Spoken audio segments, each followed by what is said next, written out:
Fox Sports.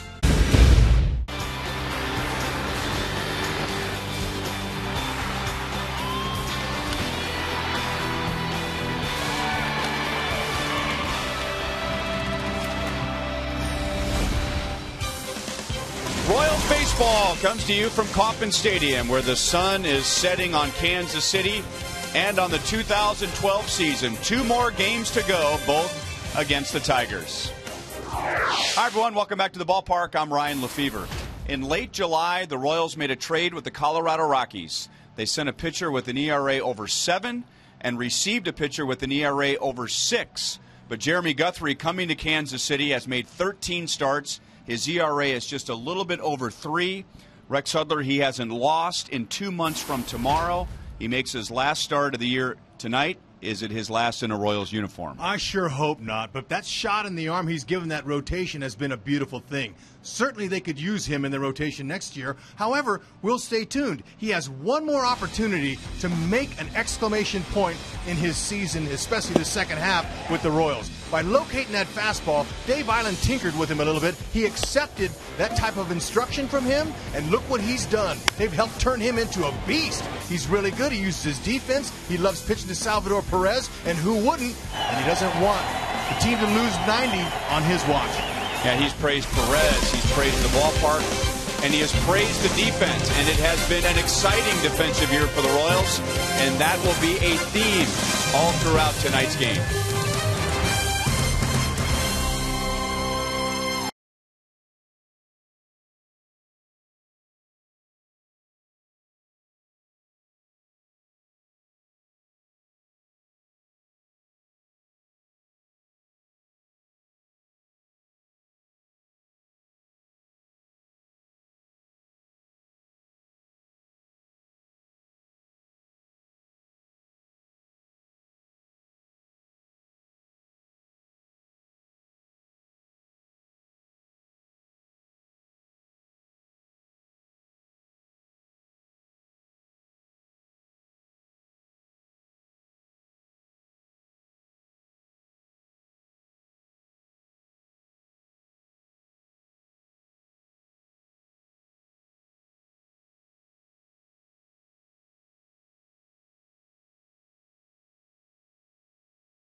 Dealers, the official vehicle of the Kansas City Royals. And by the Missouri Lottery, when you play, students win. Joel will take a look at some of the defensive highlights of the year right after this.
Escobar doing last night what he seems to have done every single game this year, make an unbelievable play at shortstop. Joel Goldberg back at Kauffman Stadium. Last night we had you vote on best pitching performance of the year.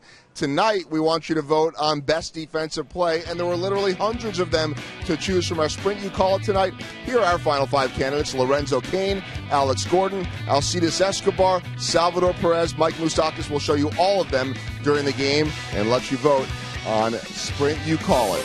Looking forward to that and the second to last game of the year. Doug Fister, Jeremy Guthrie, first pitch being thrown next. Ryan and Rex have the call coming up.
Definition by Time Warner Cable, the official TV, internet, and home phone provider of the Kansas City Royals.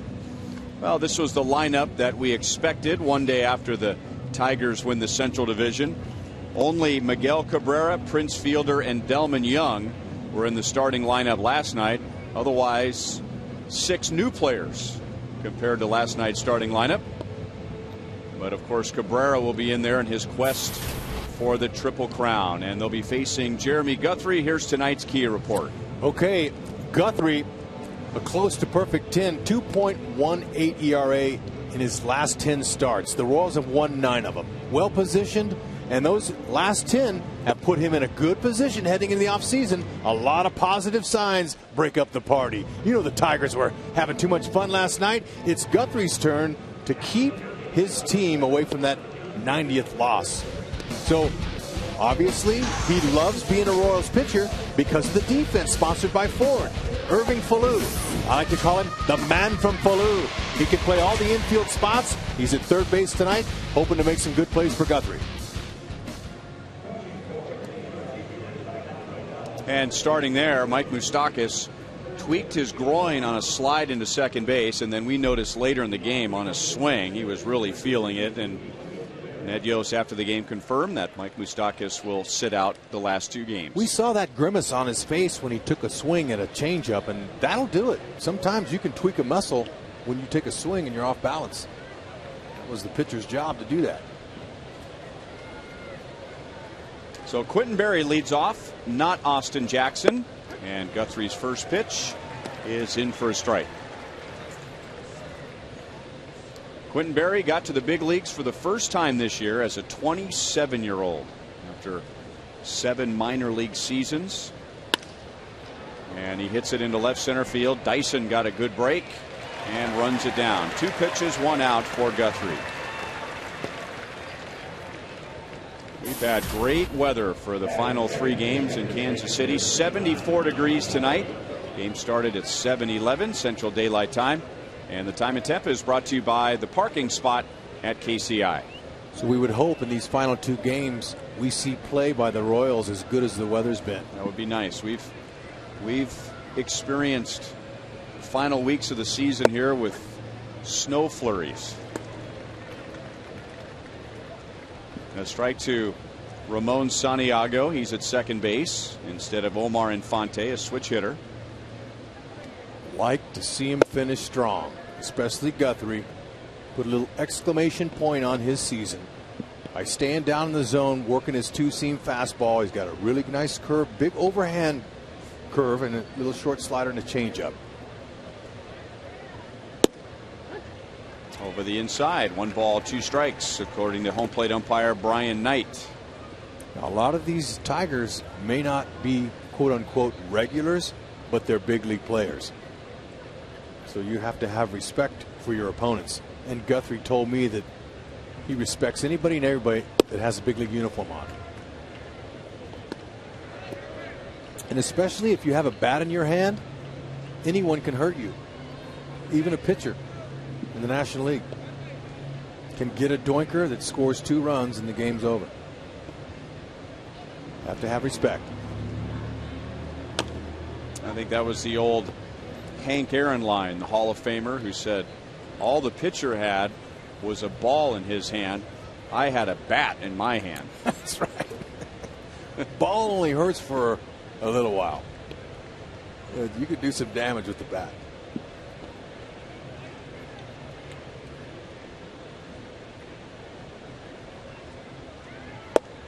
Great late movement.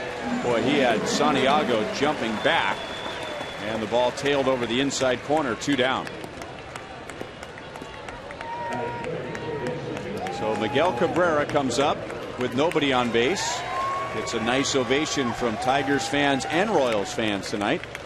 And he is leading in the Triple Crown. Batting average 4 points, home run 1, RBIs 10. Mike Trout last night passed over Joe Mauer for second in the American League in batting average. So the Tigers are hoping that Cabrera will be the first Triple Crown winner since 1967, and they hope he continues in the tradition of the previous 3. Carl Yastrzemski, Frank Robinson, and Mickey Mantle, because the last 3 also played in the World Series. Oh, those are some legendary names right there. Were those guys also MVPs that year? That'd be interesting to find that out, because there's a lot of debate going on right now between Cabrera and young center fielder for the Angels, Mike Trout. 1 ball, 2 strikes.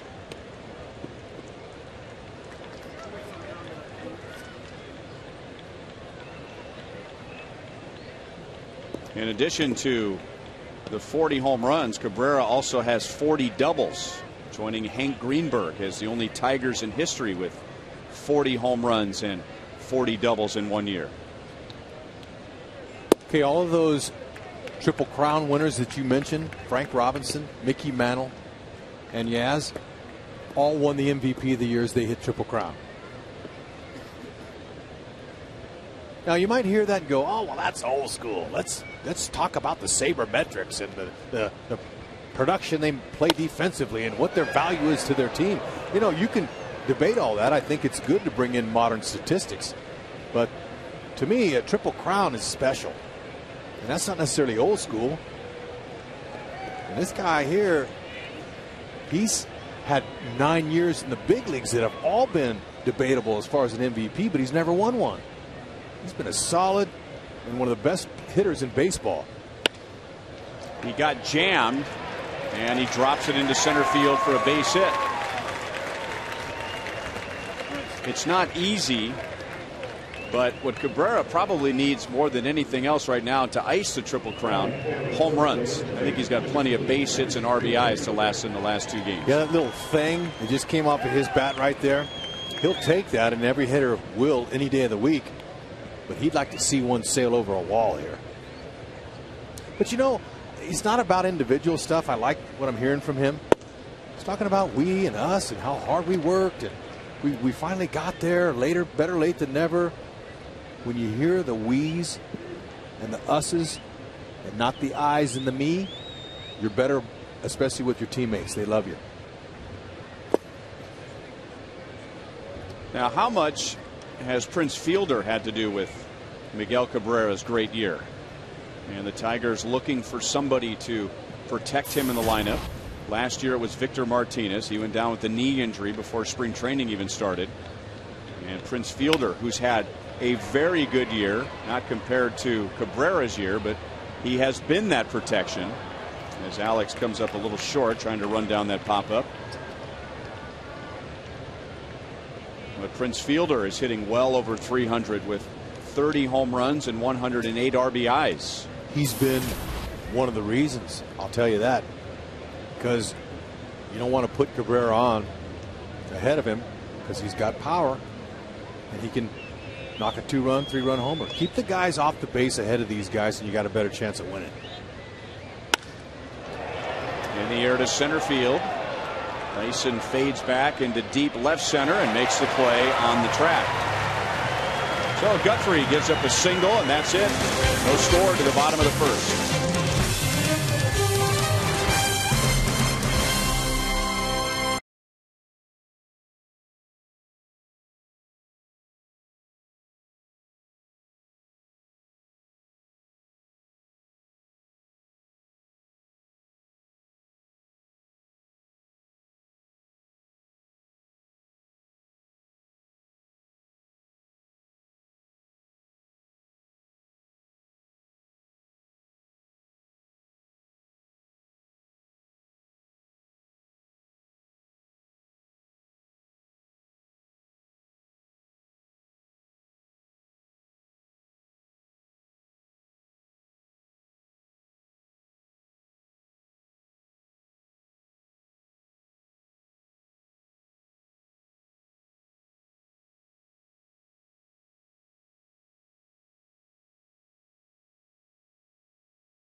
Doug Fister, who is tough on right-hand batters, so a lot of lefties in there tonight. Gerard Dyson, Alex Gordon, and then the switch hitters, Brian Pena DH, Tony Abreu at second base, and Irving Falou at third base.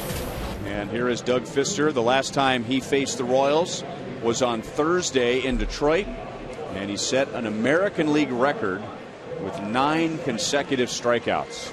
I heard he was pretty good. Very consistent.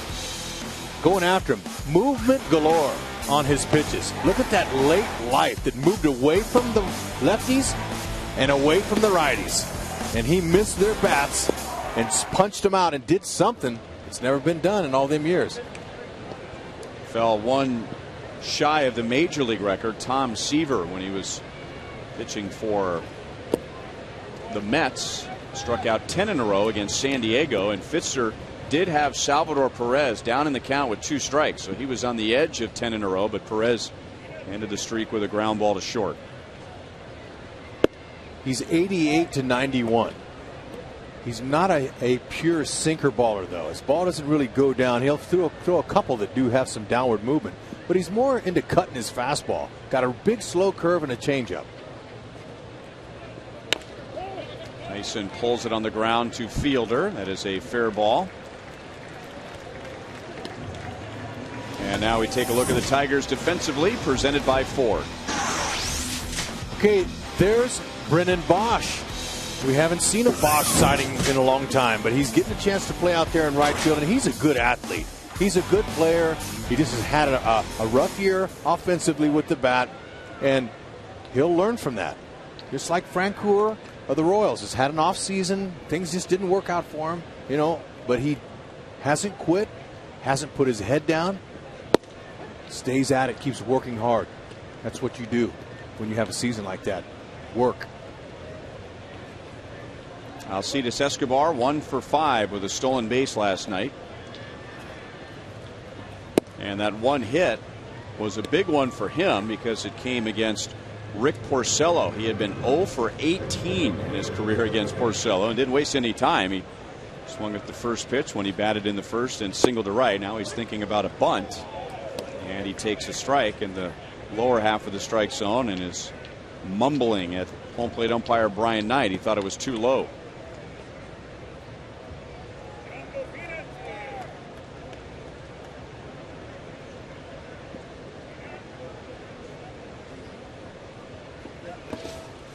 Two balls, two strikes.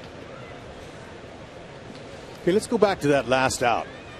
Leadoff hitter, guy with God-blessed, beautiful speed. This is not what I call finishing strong. Now, maybe he did twist his ankle coming out of the box. Maybe that's what happened there. Did you see that?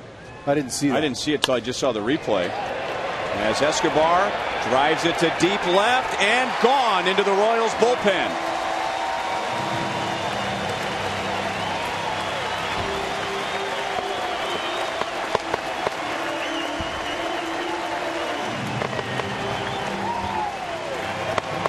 All right, there's some of that pop we talked about last night. I believe that Escobar's got a 10 home run season in him in the future, maybe even more as he gets a little bit more mature and he understands what the pitchers are trying to do to him. But look how he went down on that. He dropped the head of that bat on it and got some back underside, a little spin. Hit him his 5th homer.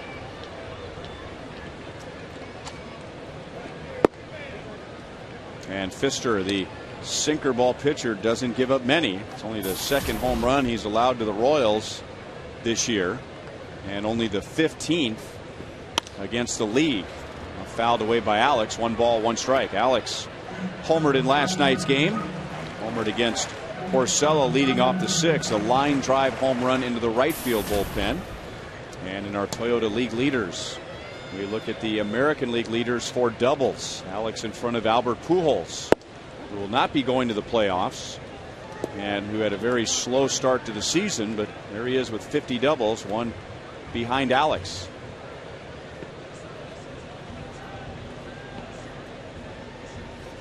Alex last night establishing a new career high for hits, 187. And he hits one off the end of the bat to shallow center, but Barry comes up to make the play. And there are 2 outs. You see Barry's first 2 steps? Back. Right. Big guy with some power like that hits a ball. It's hard for the outfielder to read that, and typically you'll back up 2 or 3 steps, and sometimes that ball will drop for a knock. See that? He was heading back to that wall, but he's got a lot of speed. Speed takes care of a lot of different issues and bad breaks. So Billy Butler with 2 outs, and like Alex Gordon, Billy Butler established a new career high for hits last night with 190. He had 189 2 years ago.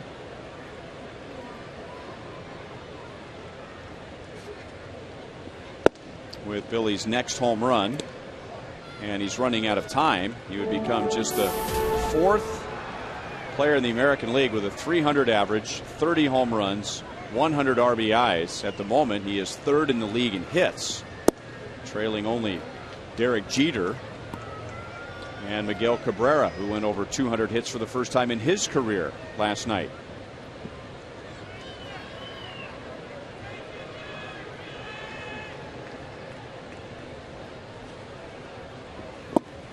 Big swing.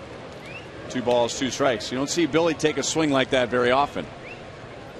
No, but these guys remember that last outing that Pfister had. They got pride, and they're saying, look, you know what? He gives me anything up and out over, I'm going to get my 30th home run. That's what he's looking for. But see, sometimes when you try to swing harder, it doesn't work. Usually you just put that nice easy swing on the ball and it goes. Everything kind of slows down with the big hard swing. It does, and things just don't. You're too stiff. You're trying too hard. Billy will walk with 2 outs. Something else Pfister doesn't allow very often.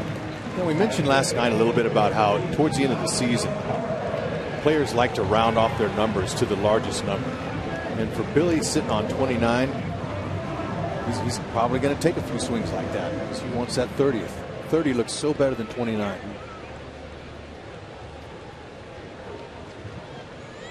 Salvador Perez had 2 hits last night and he walked, so on base 3 times.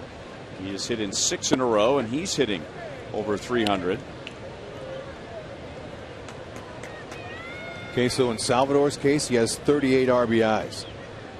A 2-run homer would give him 40. 40 looks better than 38.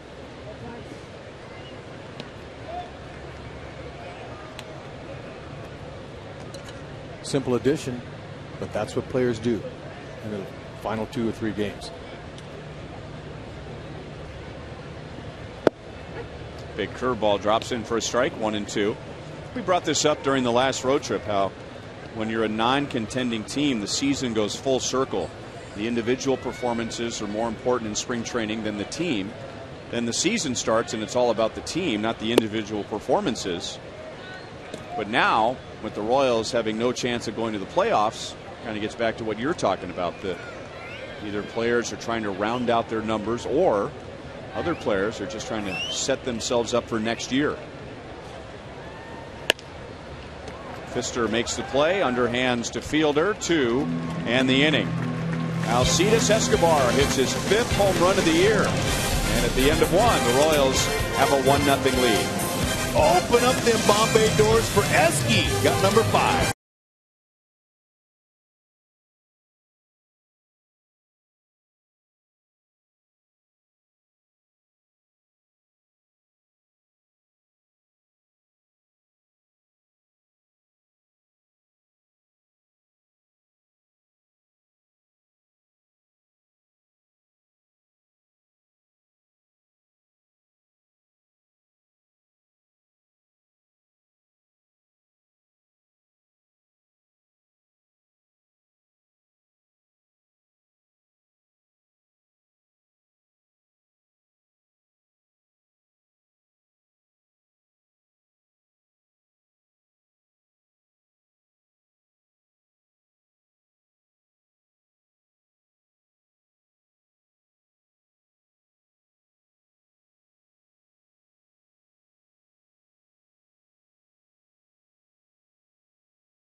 We're looking at the top defensive plays of the year, and this is both impressive and painful. Lorenzo Cain in Oakland on April the 10th, and the Royals ended up with a double play. Lorenzo ended up with a strained groin, which led to a torn hip flexor and really derailed his season, but that is choice A. We will have 5 choices tonight, and as you might imagine, Alcides Escobar is a part of that.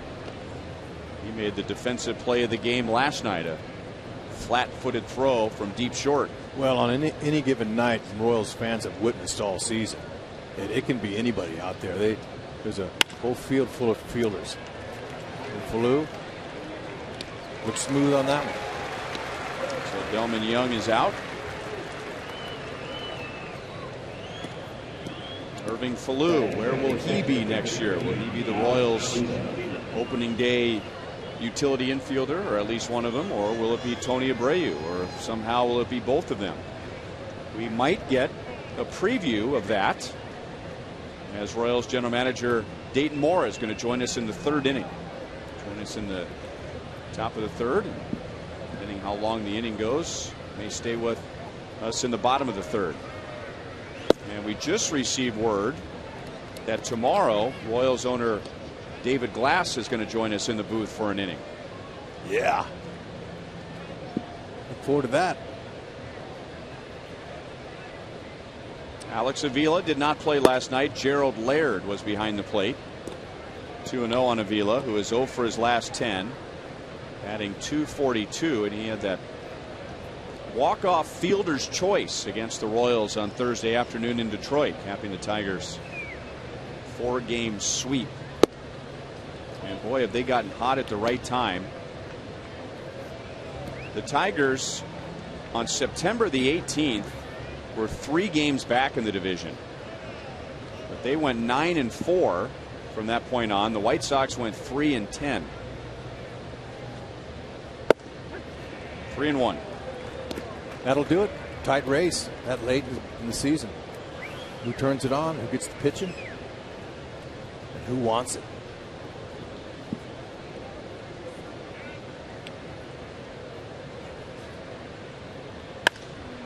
You know, everyone wants it at that particular time of the year. The White Sox have been in first place all year, but you know, sometimes you try too hard, just things don't work out, and you know how baseball can be. You never know from one night to the next. And Leland, he was like that all year long.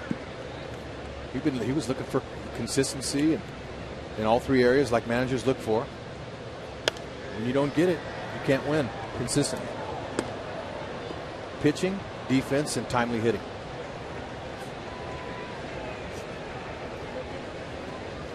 Well, they've had the pitching. The Tigers have. They're 3rd in the league in ERA.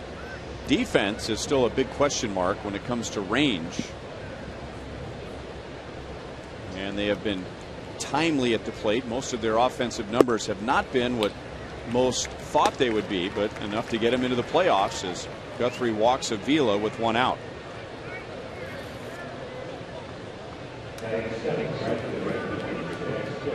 Jim Leyland, 15th on the all-time wins list. He has managed the Pirates, the Marlins, and that was to a World Series in 1997, a World Series championship. Very briefly with the Rockies, went into retirement, and Dave Dombrowski, who was with Jim Leyland in Florida, convinced him to come back and manage Detroit. And Jim Leyland altogether has won 1,674 games as a major league manager. 1-1 on Brennan Bosch.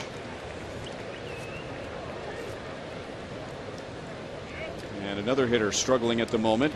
0 for his last 9 and batting just .242.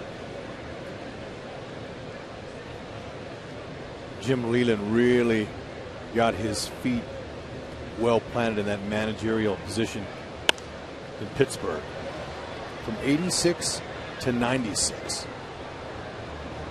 During that time, he had 3 first places. He really was good, especially in the '90s. Had some good players. Sid Bream was his first baseman.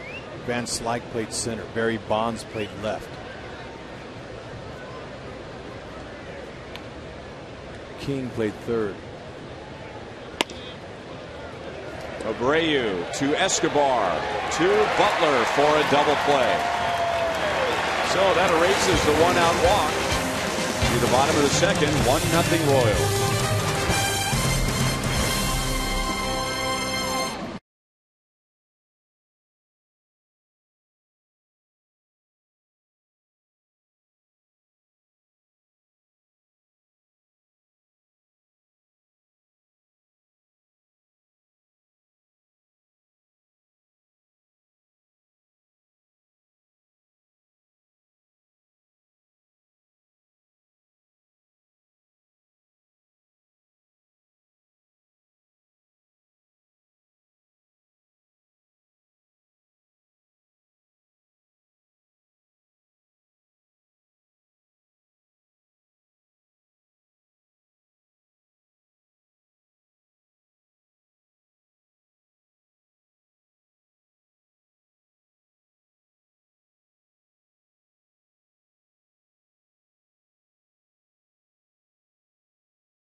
Education. She works at Antioch Middle School as the AVID program instructor, which helps children reach their full potential and eventually attend college. In addition, she has also volunteered for the Women Heart Organization for the past 5 years. And tonight, enjoying the game from the Buck O'Neill Legacy seat. Teaching the game to a young fan. It's beautiful. 1-1 on Jeff Francoeur. 1 for 4 with an RBI last night.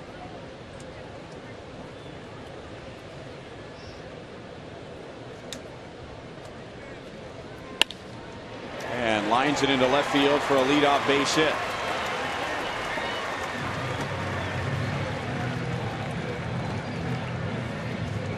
That's how you reach out and get one. Anything out over. Everybody got smiles on their faces.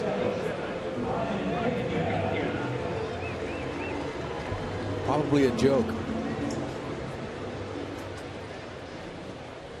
Brian Pena is the designated hitter tonight.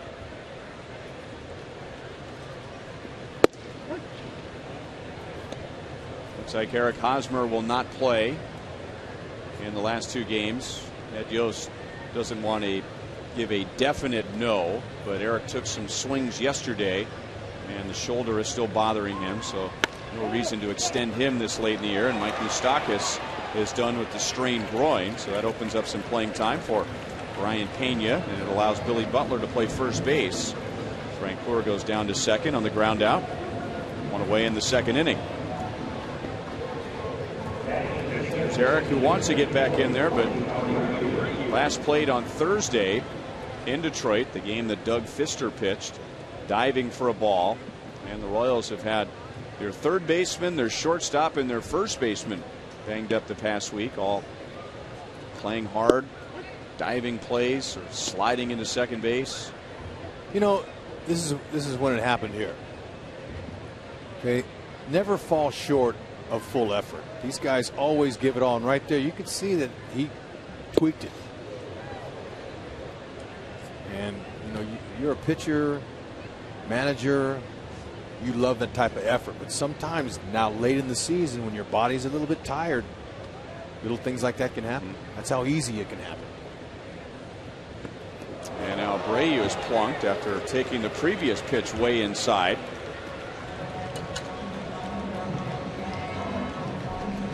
So 2 on with 1 out, and an Irving Falou coming up.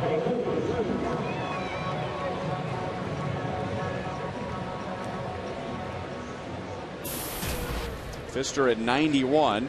Guthrie up to 96 so far tonight in our Time Warner Cable Ultimate Pitch Speed Comparison.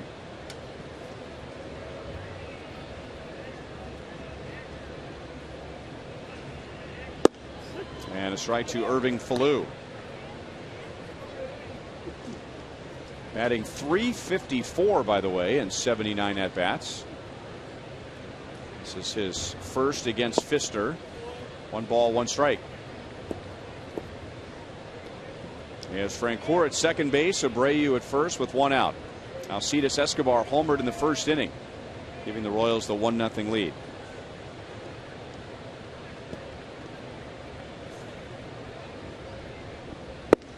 You know, with all the talk about Justin Verlander and Miguel Cabrera and Prince Fielder, Doug Fister was a great move for the Tigers last year. Fister's from the Mariners organization, and last season the Tigers got him for Casper Wells and Charlie Furbush. Low throw is dug out of the dirt by Fielder, so he saves an error by Worth as Francoeur moves up to third base and Abreu up to second. And by the way, Casper Wells is hitting .227 for the Mariners, and Charlie Furbush has pitched in 48 games out of the bullpen. That's what Dave Dombrowski gave up to get Doug Fister. And that made a difference and helped them get to the postseason last year.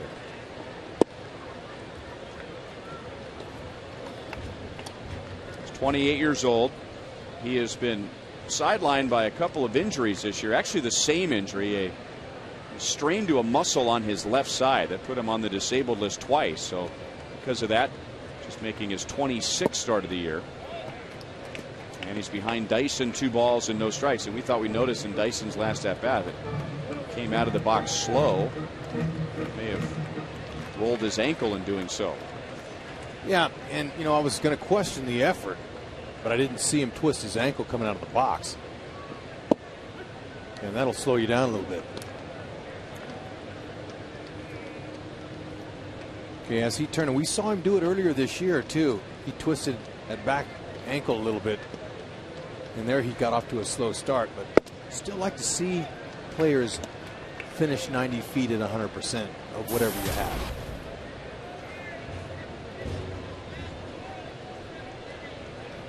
Two rules usually most managers have. Play hard, be on time. Give me 100% of what you have that day. He knows that players aren't always 100%. So give me 100% of your 90. If you only have 90% for me today, I want all 90.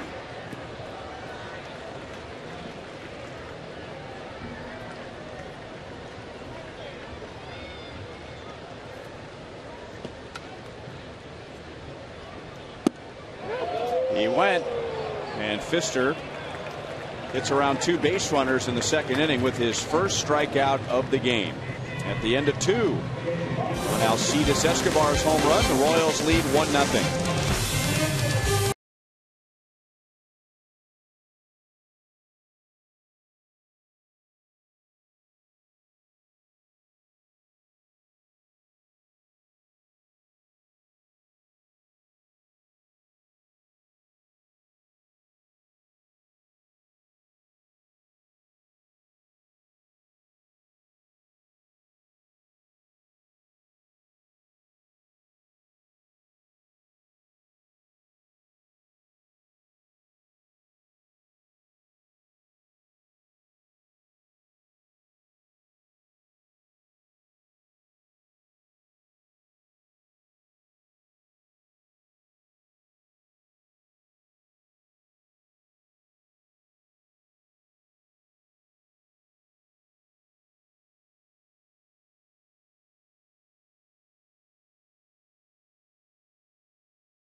Offensive plays of the game, and we take you back to June 3rd against the Oakland A's. 2 good plays.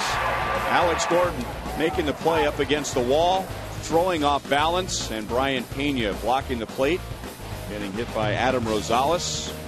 And that is choice B in our Sprint You Call It question for tonight.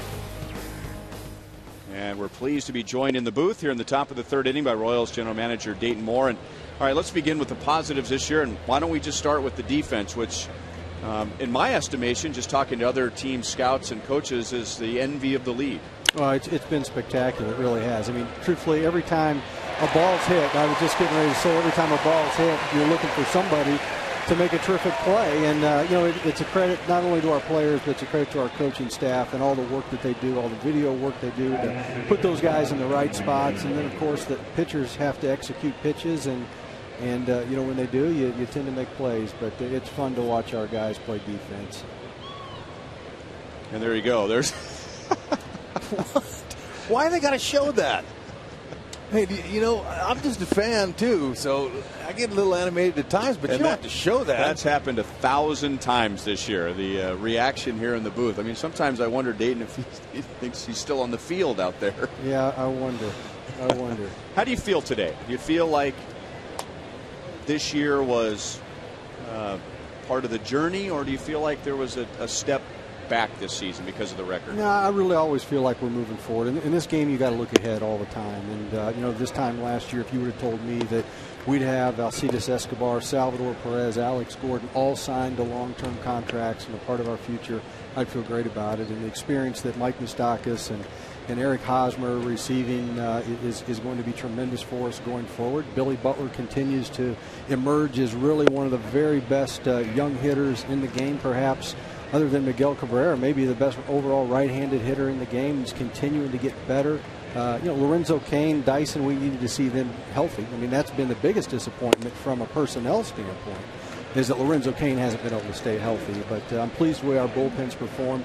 Certainly want to win more games. Our goal is to win a world championship here. And Mr. Glass and Dan have done a tremendous job, truthfully, of giving us every resource necessary to build this farm department and build our scouting staff to have these young players emerge at the major league level, but also have more players continuing to rise. And, our guys have done a tremendous job just embracing who we are. We don't make excuses for our market. We're going to compete in every avenue available for us to sign players, and free agency is a part of that. The trade market is a part of that, and certainly internally with our farm system. But we've got to be aggressive in all those phases, and I'm very pleased with where we are.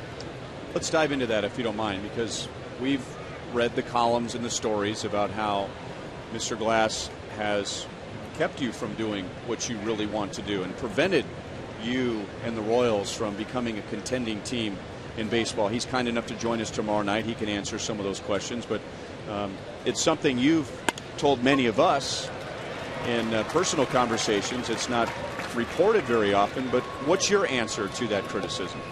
Well, I tell you, it's everything that we've needed to do our job successfully here in Kansas City has been given to us, and our ownership, I believe it's a competitive advantage, for the Kansas City Royals, because very supportive. And the one thing about Mr. Glass is he owns a baseball team for the right reason. He's a very passionate man about the game. He's one of the most unbelievable historians of the game that I've ever had a chance to sit down and speak with, and he knows every single player in the minor league system. It's amazing the questions that he'll ask you about a player in the Dominican Republic or a player we just signed or hadn't signed yet.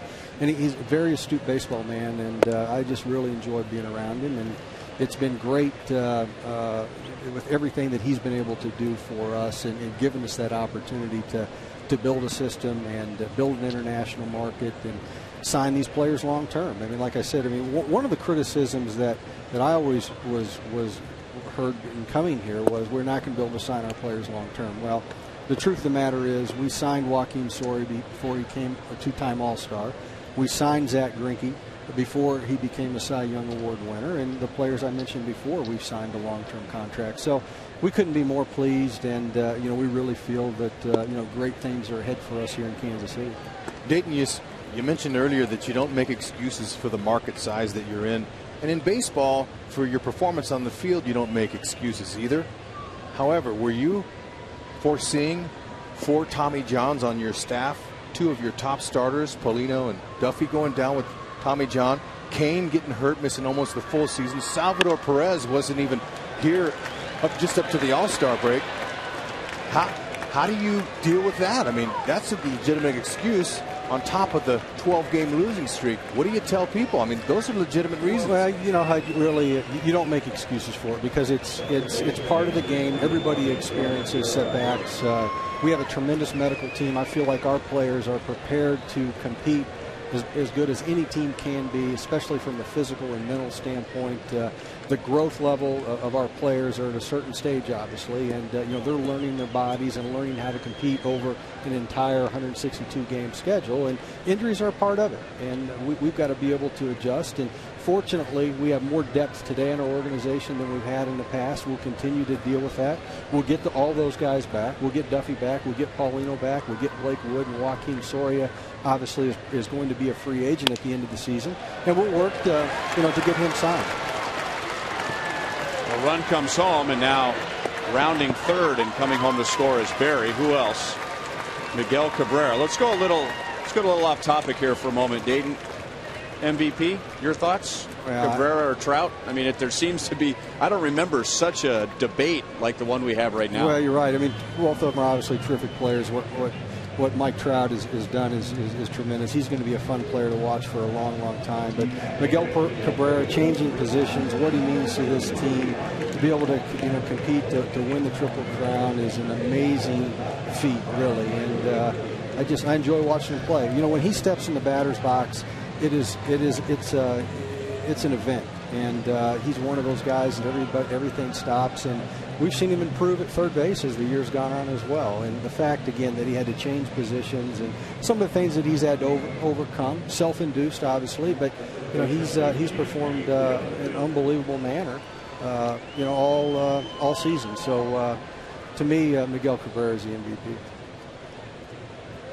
And he got a 2-run base hit off of Jeremy Guthrie, and kudos to you for making that move. You trade a guy with an ERA of 7 for a guy with an ERA of 6, and Jeremy Guthrie turns that into a 3.18 ERA with the Royals. Now, he's saying all the right things. This is a good ballpark for him. He really likes the team. He likes the coaching staff. He likes the defense. Are you confident that he's really going to strongly consider the Royals this offseason? I think so. And, we're just pleased to be able to execute that deal. We felt that, Jeremy might take a few starts, once he came here to Kansas City. But, from our scouting judgments and our statistical analysis, we felt that he was going to rebound at some point in time. And we know he's a great competitor. We know he's an extremely prepared pitcher and focused pitcher, and we felt he would get better. And, hopefully we'll be able to sign him long term. But, he's earned the right to be a free agent, and I think he'll probably go through the process. Will Luke Hochevar be in your rotation next year? Hud, we're going to continue to believe in our players. And, we appreciate everything Luke has done as far as his effort. It hasn't worked out on the field for him at this point in time. But let me just say this, that everything that you do, you're always trying to improve. And as soon as we find an adequate replacement for any of our players on the field, you move forward. That's how the game works. And, at this stage, we're going to continue to believe in every player that puts on a Royals uniform, and we'll make those necessary evaluations in the offseason when we have, a full plate in front of us, and when we can digest that, all of our opportunities. You make those decisions, and I've learned that you make those decisions when you have to, and you don't make preconceived notions. It's been a tough inning for Jeremy Guthrie as we continue to visit with Royals general manager Dayton Moore.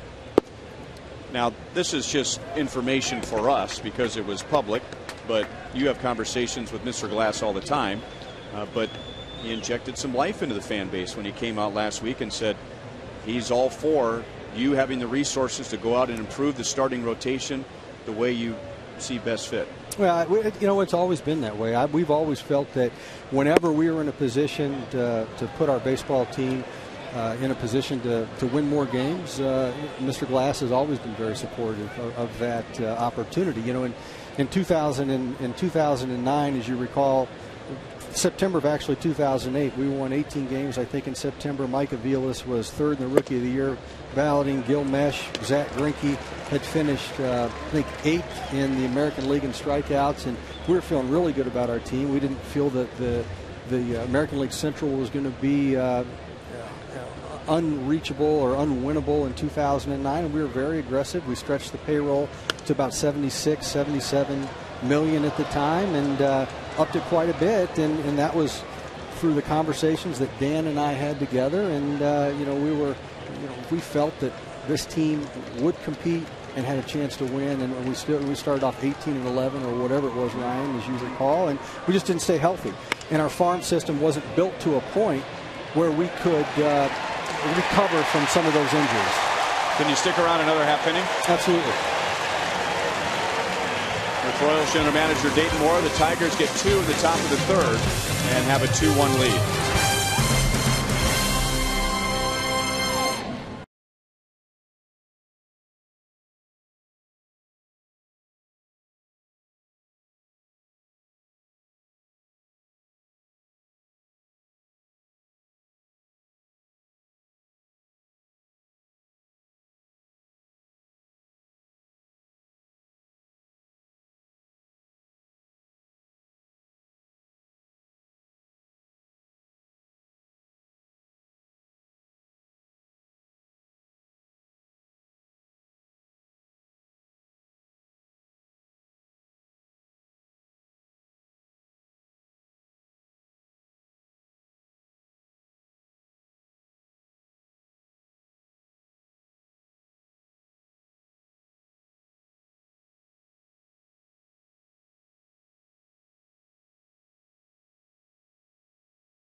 for the Tigers. He came from the Florida Marlins, and of course one way to improve the club would be by way of trade.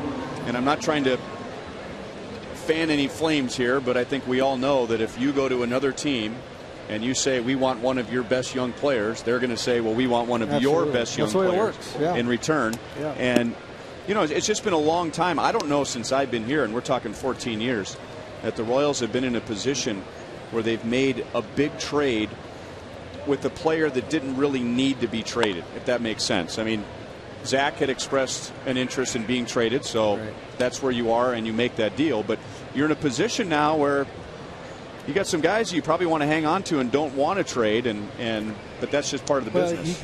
To execute a trade that is impactful, you got to have good players to trade. And you know, Zach Greinke is a perfect example. We had a player who was a Cy Young Award winner. We were able to execute a deal that really improved our baseball team. But you're exactly right.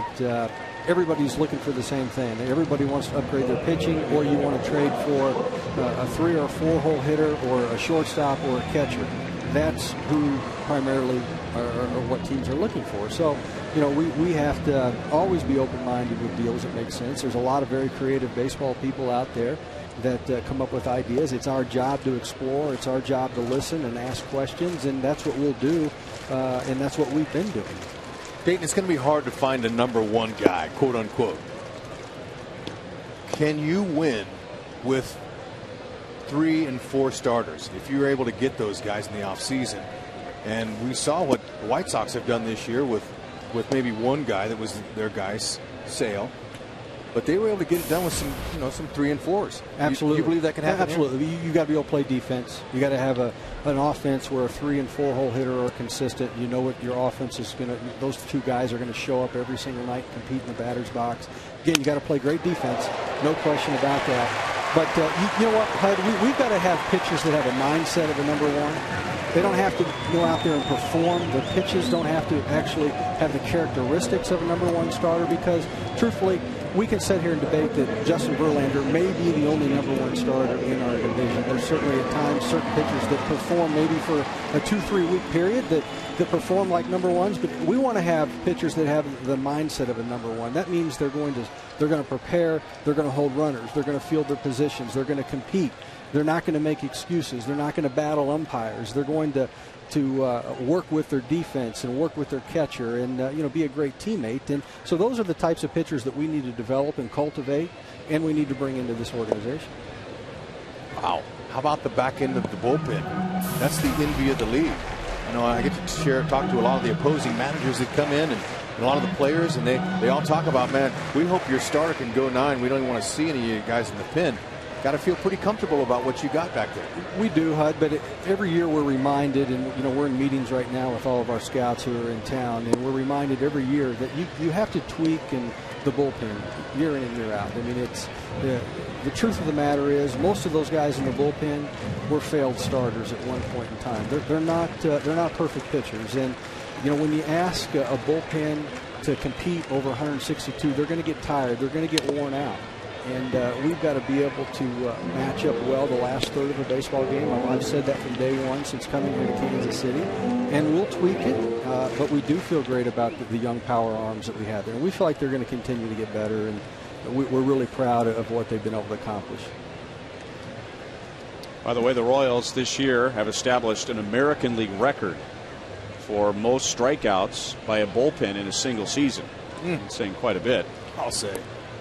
And on the topic of pleasant surprises, there have been some disappointments. We don't need to get into that. I mean, it's pretty well documented. And the truck is thinking right along with me. Kelvin Herrera.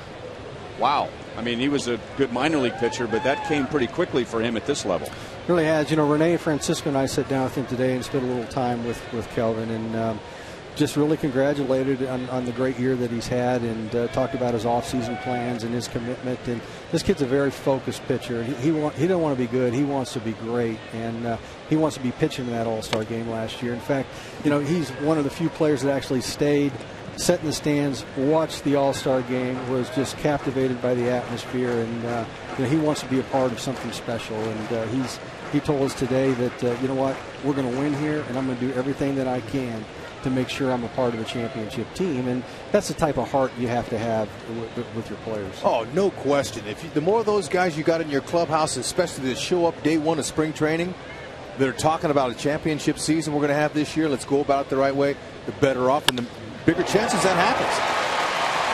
Back-to-back hits. Alex Gordon and Billy Butler, who established career highs this year, Dayton, for hits.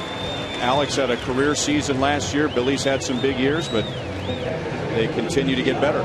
They really do. And, you know, our first organizational meeting in 2007, one of the things that we discussed is that Alex Gordon and Billy Butler need to turn into players. And then we need to have a wave of young players behind them. And our goal was by 2012-13 that the majority of our core players reflect homegrown talent. And you know what J.J. Piccolo and Scott Sharp and Lonnie Goldberg and Rene Francisco and Mike Arbuckle have done to help us build this system has just been terrific.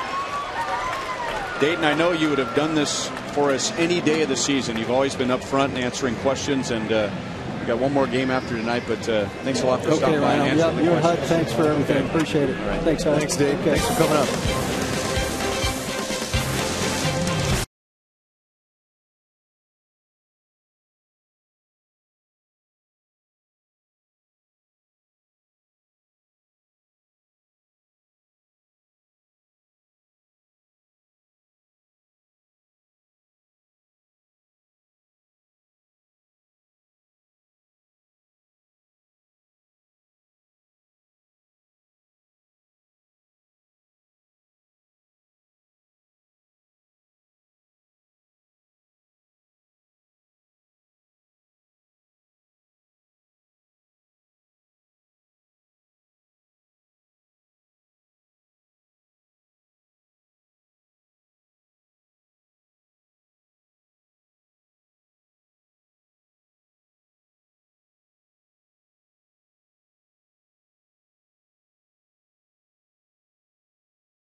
Talking defensive plays of the year, and you know that this guy was going to be involved. Alcides Escobar, June the 15th, bottom of the 9th inning at St. Louis.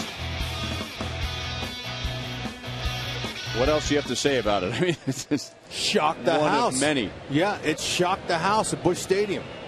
They went silent. They were about ready to win that game. That was a really special play. That saved the game. That was the same game.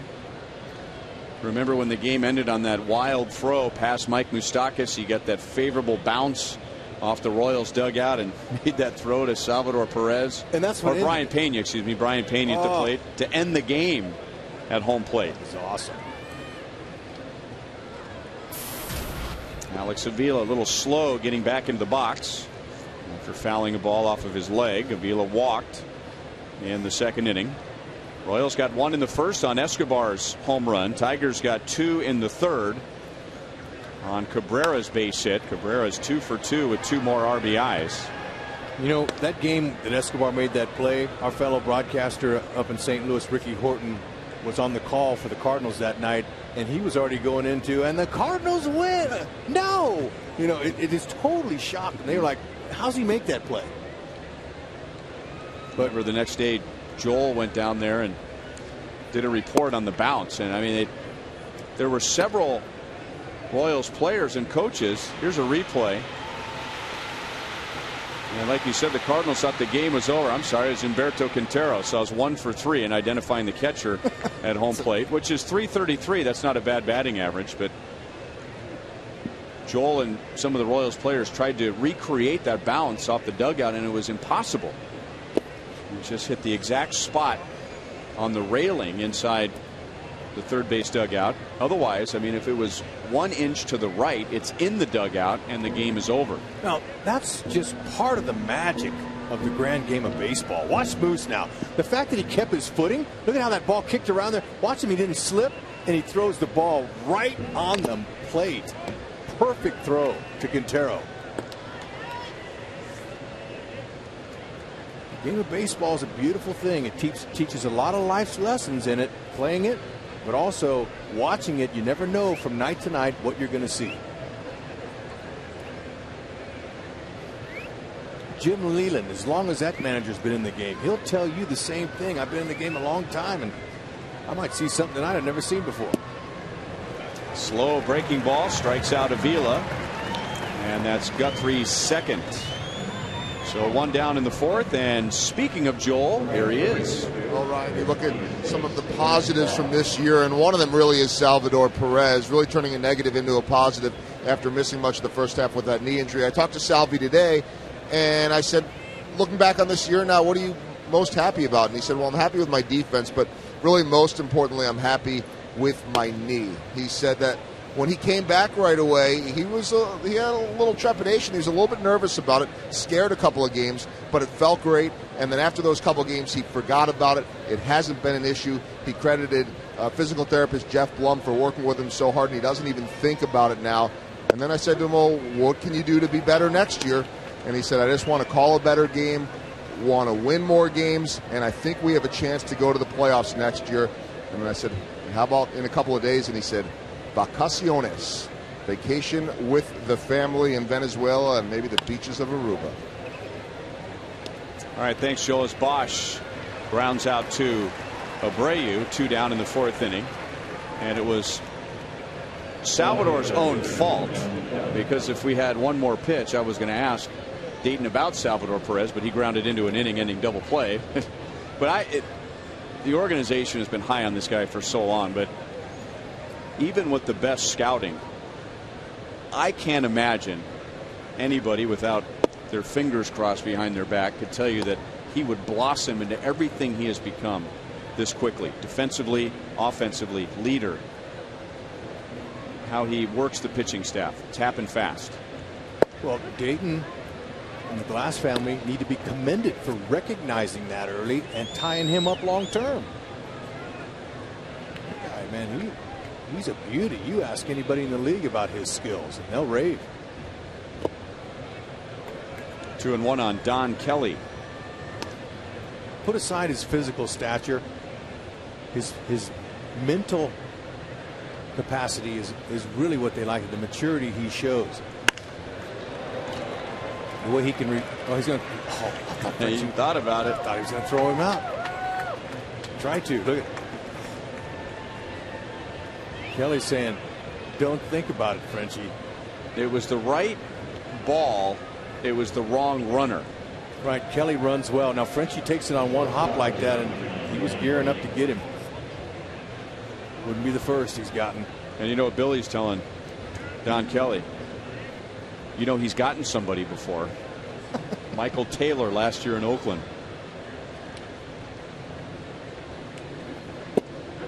Danny Worth takes a strike. He walked and scored in the Tigers' 2-run 3rd inning.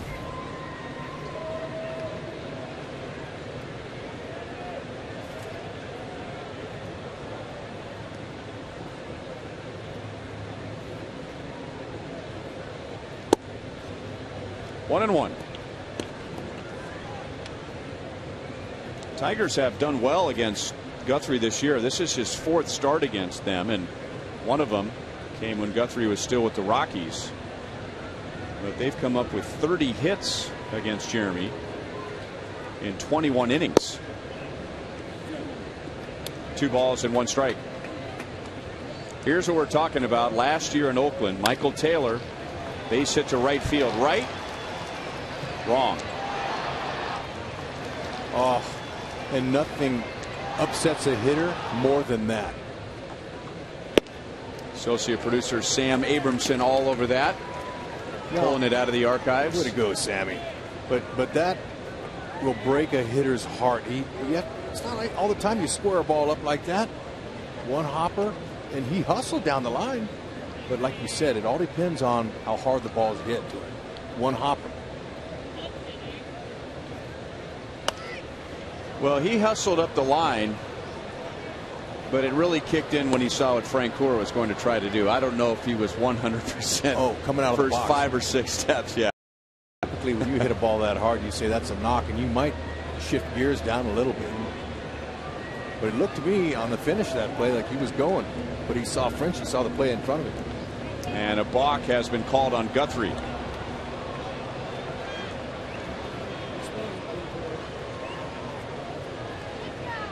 Guthrie turning quickly to first base without a throw. Now, if a right-hand pitcher backs off the rubber first, disengages from the rubber, then he is free to do whatever he wants with the baseball. But with that shift move,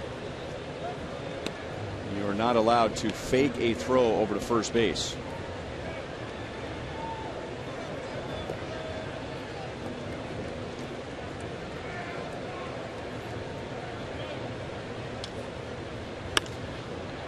And popped up.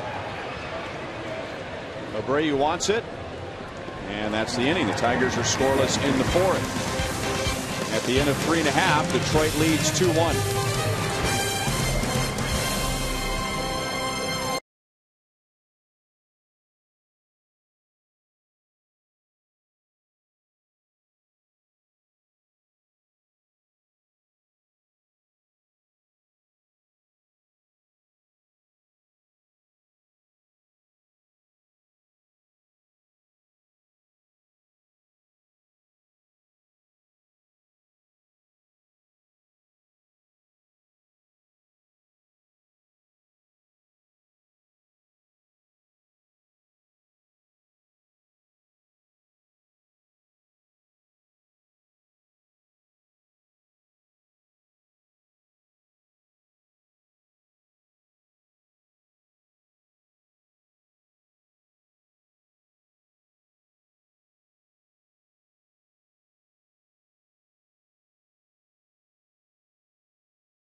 Royals baseball is brought to you by your Midwest Ford dealer.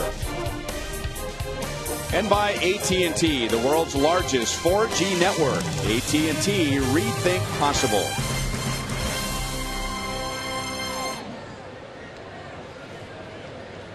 Two to 1 Detroit as the Royals come up in the bottom of the 4th inning against Doug Fister. One more game after tonight, and that's it. Royals general manager Dayton Moore spent the entire 3rd inning with us. And tomorrow night, Royals owner David Glass will join us in the broadcast booth. And with tonight being Tuesday, it's our final Twitter Tuesday of the year. So Joel will be joining us in the 5th inning as we go over some of your Twitter questions at FS Kansas City.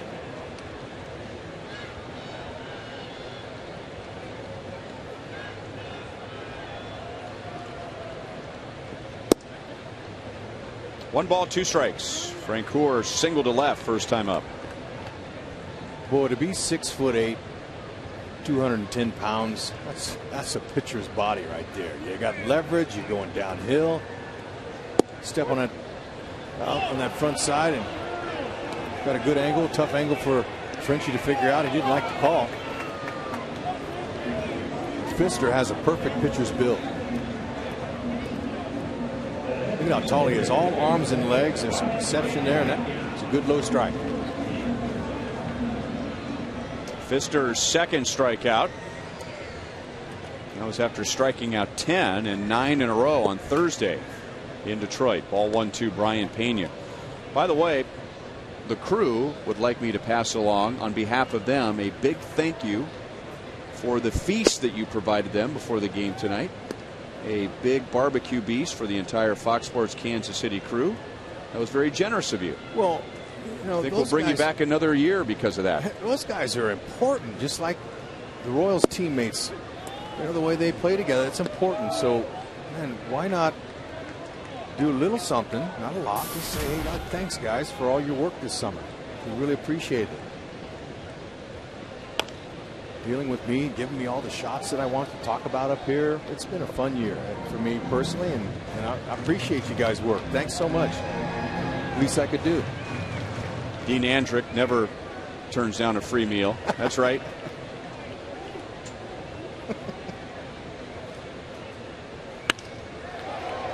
High pitch is lined to center field. Barry will make the play on Pena. 2 down in the 4th.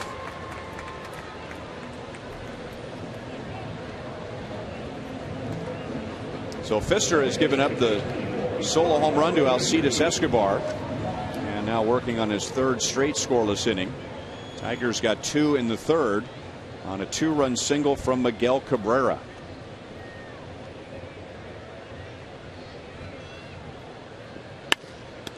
And back to Pfister on 1 hop.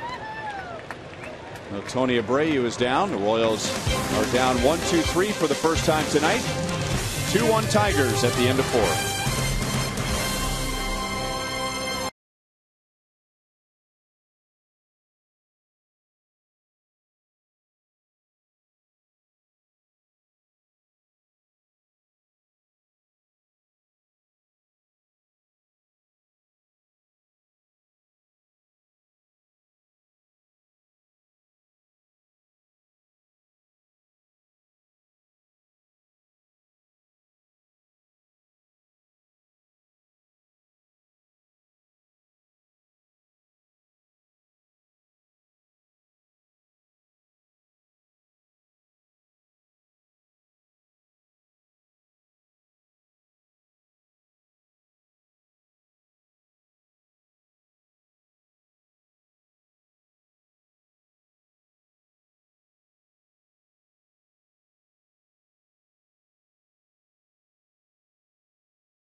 Miller had to pay a little extra to make sure we feed Big Donnie today. Good job, Hud. Oh, yeah. Morgan, same thing. It's not easy feeding these guys. Morgan needs a break. Just go take off. It's a Twitter Tuesday inning. Relax. Take it in. There's Kelly out there. Who else we got? Trust me, these guys, you don't even need to say there was free food. I guarantee you they were eating plenty. By the way, Swanee. Good job, Swanee. Yeah, but Donnie Miller, I've never seen anybody put away ribs like that. Yeah. He wasn't messing around. It's impressive. Mike, you need to stand back when he eats. Hey, Mike can eat too. These guys aren't shy. All right, you guys want to get to some Twitter questions, or do you just want to show everybody that ate a free meal today? Let's go. I imagine there was some reaction to Dayton Moore spending an inning with us here in the booth. You know, a lot, Ryan, are hypotheticals about trades, and I think that we can come right out and say that we can maybe not speculate because you just don't know, but we can at least have an idea of what direction they'd be wanting to go in. So let's just start with this one from Fleet Mac. Dayton Moore just said all teams want a shortstop. Any chance KC trades Escobar for pitching. Is his middle name Wood? Fleet Wood. Mac. It's good, right? Yeah. Anyway. I think maybe for Verlander. Yeah. Ask Jim Leland about that. And I'm sure Dayton would never want to say that there is an untouchable, but if there were, quote, untouchables, I think you could start with the shortstop and the catcher. I agree. I think actually for 2 or 3 reasons. How about this guy right here? Well, I think all of them have good contracts. That's part of it.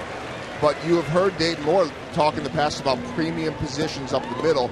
And in the catcher and the shortstop, you have 2 guys playing premium positions, and they are locked up for many, many years at a price that is really good for the ball club and gives those players security too. So I think that there's every reason to keep those 2 guys. And maybe down the road, the Royals are growing a lot of nice young shortstops, guys that they went over and got in the Dominican Republic, went over and got in Venezuela. But these kids are young, 18, 19, 20 years old, and maybe that's something you look at down the road. I think it's hard to imagine moving Escobar. Would you trade him for David Price? Anyway, next question, Joel. I think I'd trade just about anybody for David Price. You guys? You would have to think about it. Preston Smith 88. How good of a chance do you believe will the Royals have of re-signing Jeremy Guthrie? Do you want to go first? I'm going to say there's a 70% chance. Now, that's just, he's going to, be a free agent at his age at 33. He's going to test the market, see what's out there. He'll be 34 right around opening day next year, and can't fault a guy if he looks at this as being his last chance to get a big contract. And many people have said that it's always been in there with Jeremy Guthrie. He's been an opening day starter. He's been a #1 starter for the Baltimore Orioles, but I think he's taken his game to another level since he's come to Kansas City. I think teams think higher of him now than they did before, as Frank Coor makes a great play in foul territory, and Miguel Cabrera is out for the first time tonight. We'll talk more with Joel next half inning. Second good play by Frank Coor tonight. Nice. Good focus.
This year, this one is all about instincts. Salvador Perez. We'll get back to that in a moment as Irving Falou takes ball 1. This is at Seattle, July 26th. Perez with the tag, getting the runner at second base for a double play. Okay, two things impressed me. Number one, he put that tag on the base runner. He slapped it on him. He let him know he was tagged, and then the throw that he made over there to second base was perfect, right on the first base side of second. And so that was a really nice instinctive play. I liked it.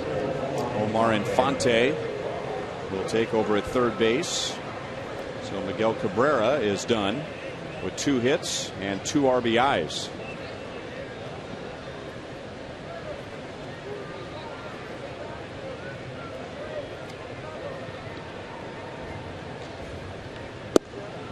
So right now Miguel Cabrera is hitting .331.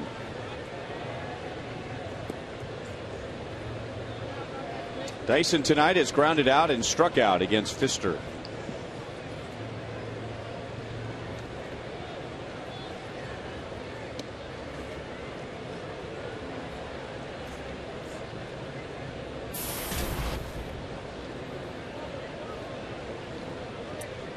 Okay, Gerard.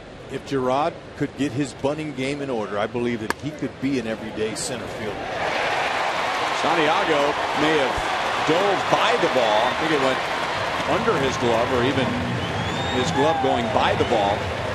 So a base hit for Dyson, and the Royals have runners at first and third with nobody out. That ball was hit hard. Santiago, he tried to knock it down. Looked like he picked up a little bit of speed after that second hop. Might have injured himself a little. He's kind of a little bit gimpy here, but the ball stayed down on him, and he landed on his knee pretty hard there. Watch how he lands. Ouch, that left knee.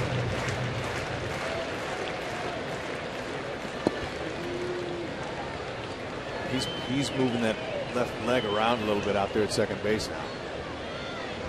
And now we'll keep an eye on Dyson with 30 stolen bases as Escobar takes ball one. Escobar homered in the first inning, his 5th of the year, giving the Royals a 1-0 lead. The Tigers got 2 in the third, and now first and third, nobody out. Hey, tell me how you feel about Gerard Dyson. If he could make some improvements offensively a little bit, do you sharpen up a little bit defensively out there? He made a few careless mistakes early. Do you believe he could be the Royals center fielder? I think he's got all the speed you'd ever want. He has something that you can't teach.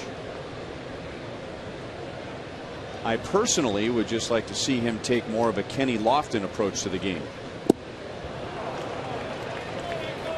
Kenny Lofton was the elite leadoff hitter of his era, but he used to, we've said this before, he would take the bat and an attitude to the plate, and he would just toy with the infielders. Where was he going to bunt? He'd get the third baseman to play in and then would swing away and just hit one down his throat.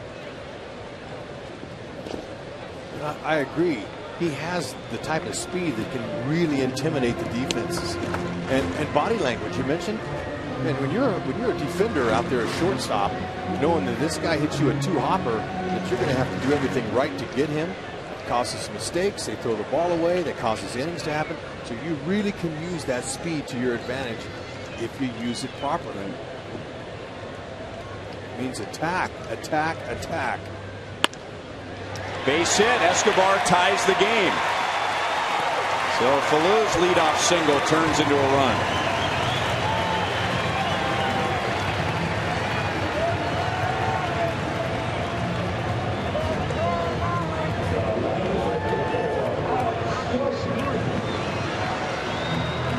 You know, another thing on Dyson too is I think the general consensus is that he's got a chance to be a good 4th outfielder. Now, I'm not a scout, but I personally think he could be better than that. And I do too. There's, you know, I mentioned Kenny Lofton. There's also a player the Royals had for a while named Joey Gathright. And Joey Gathright was one of those players who had all the speed in the world, but as you eloquently described, knowing how to use your speed. Infield fly rule was called right before the catch is made on the Gordon pop-up. And you know, Kenny Lofton was a college basketball player, so his situation is not much different from Dyson, who was a 50th round draft pick. Kenny Lofton played very little baseball at the University of Arizona. He was a point guard, but You know, he realized what to do with his legs and with his game, and boy, he was a handful, man. He was a handful. Yeah, he worked, though. He worked to becoming one of the best. That's what it takes. 2 on 1 out to Billy Butler, who's walked and singled against Pfister.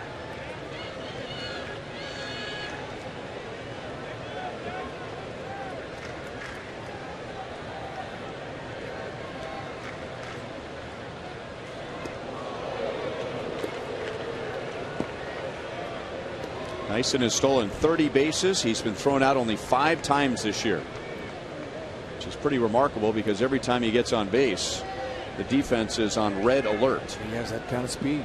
There are no surprise stolen bases with Jarrod Dyson. Ball 1-2 Billy. You know, that's the pitch you want to run on. A breaking ball in the dirt with 2 of their 30 stolen base guys out there. And Billy up. And sometimes Billy will hit into a double play. Maybe you take a chance at a double steal.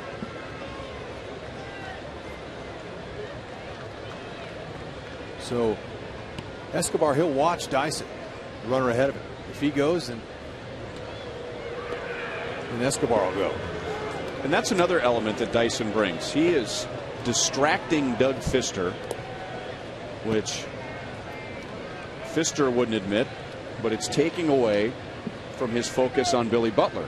And Billy's the guy with the bat in his hands. And that's the element we're talking about. And while we're on that subject, Ned Yost, he has several guys with speed on this team. When you're not hitting home runs and you're not scoring runs, unfortunately, like the Royals have this year down at the bottom in runs scored, you can utilize different ways of scoring runs with your speed, hitting, running, double stealing. And that really gets to the mind of your opponents. You can create runs with speed.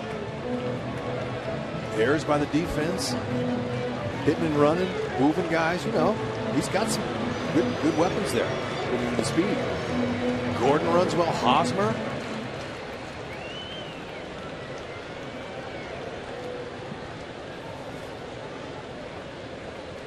We could come to the K next year and a track meet could break out with the kind of speed they have.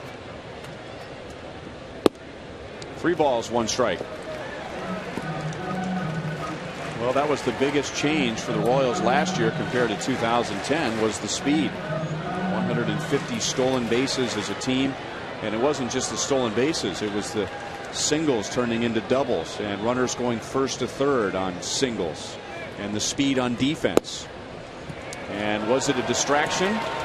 Who knows? But Pfister walks Billy Butler to load the bases for Salvador Perez. And now with Jim Leland coming out, Pfister won't have a chance to get the Tigers out of this. He's going to make a call to the bullpen, which is not a big surprise. This is his final tune-up before the postseason. Right. He was only going to go 5 innings anyway.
Bases loaded with one out.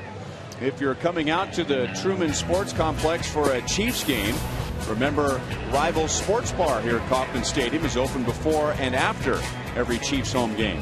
They offer every NFL game live on their 22 high-definition televisions with food and drink specials, Chiefs prizes, and free Wi-Fi to help you track your fantasy team. Rival Sports Bar is your pre- and post-game destination. Luke Kukkonen after further review. Silent T. Luke Kukkonen takes over and he inherits a mess. Bases loaded, one out, and Salvador Perez at the plate. Salvy's going to face a guy that's got a pretty good two-seam fastball. It sinks a little, but he can get it up there in the mid-90s. A little slider to go with it. And a strike to Perez. It was grounded into a double play, hoping to avoid that here. And he is also grounded back to the mound, 0 for 2.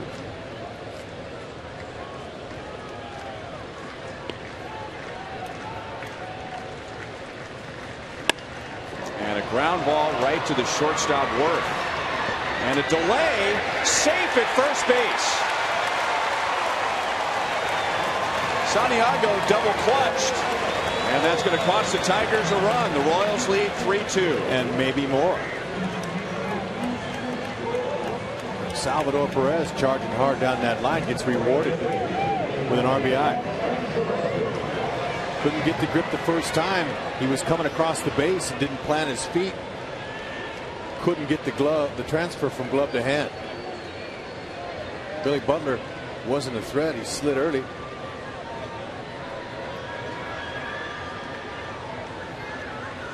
Well, you know better than I did. You played second base, but it almost looked as though like he didn't want to throw through Billy. Like he almost waited for him to clear the area before he unloaded to first base. Yeah, I mean, Billy slid halfway between first and second base, so definitely was not a turn that Santiago could make.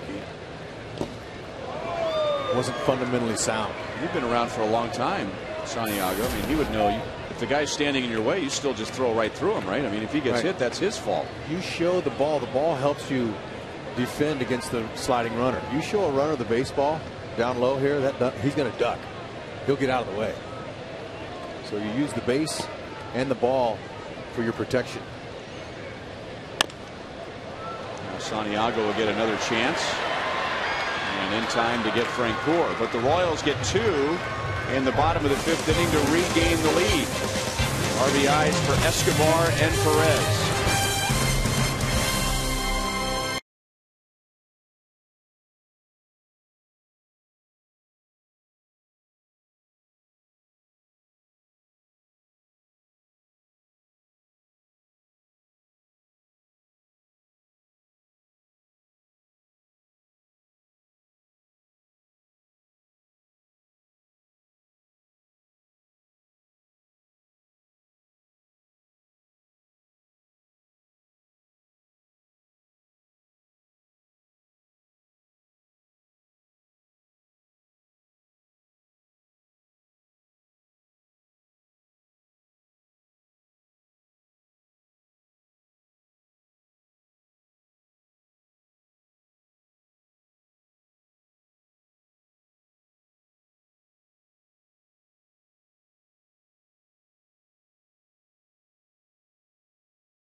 Twitter Tuesday, and we've got a question for Jeff Montgomery, but first a tweet about 11 hours ago from Joaquin Soria, which read, finally after 6 months of waiting, first day of throwing he meant, And then an hour ago, all good, thank God. First step, and it was firm.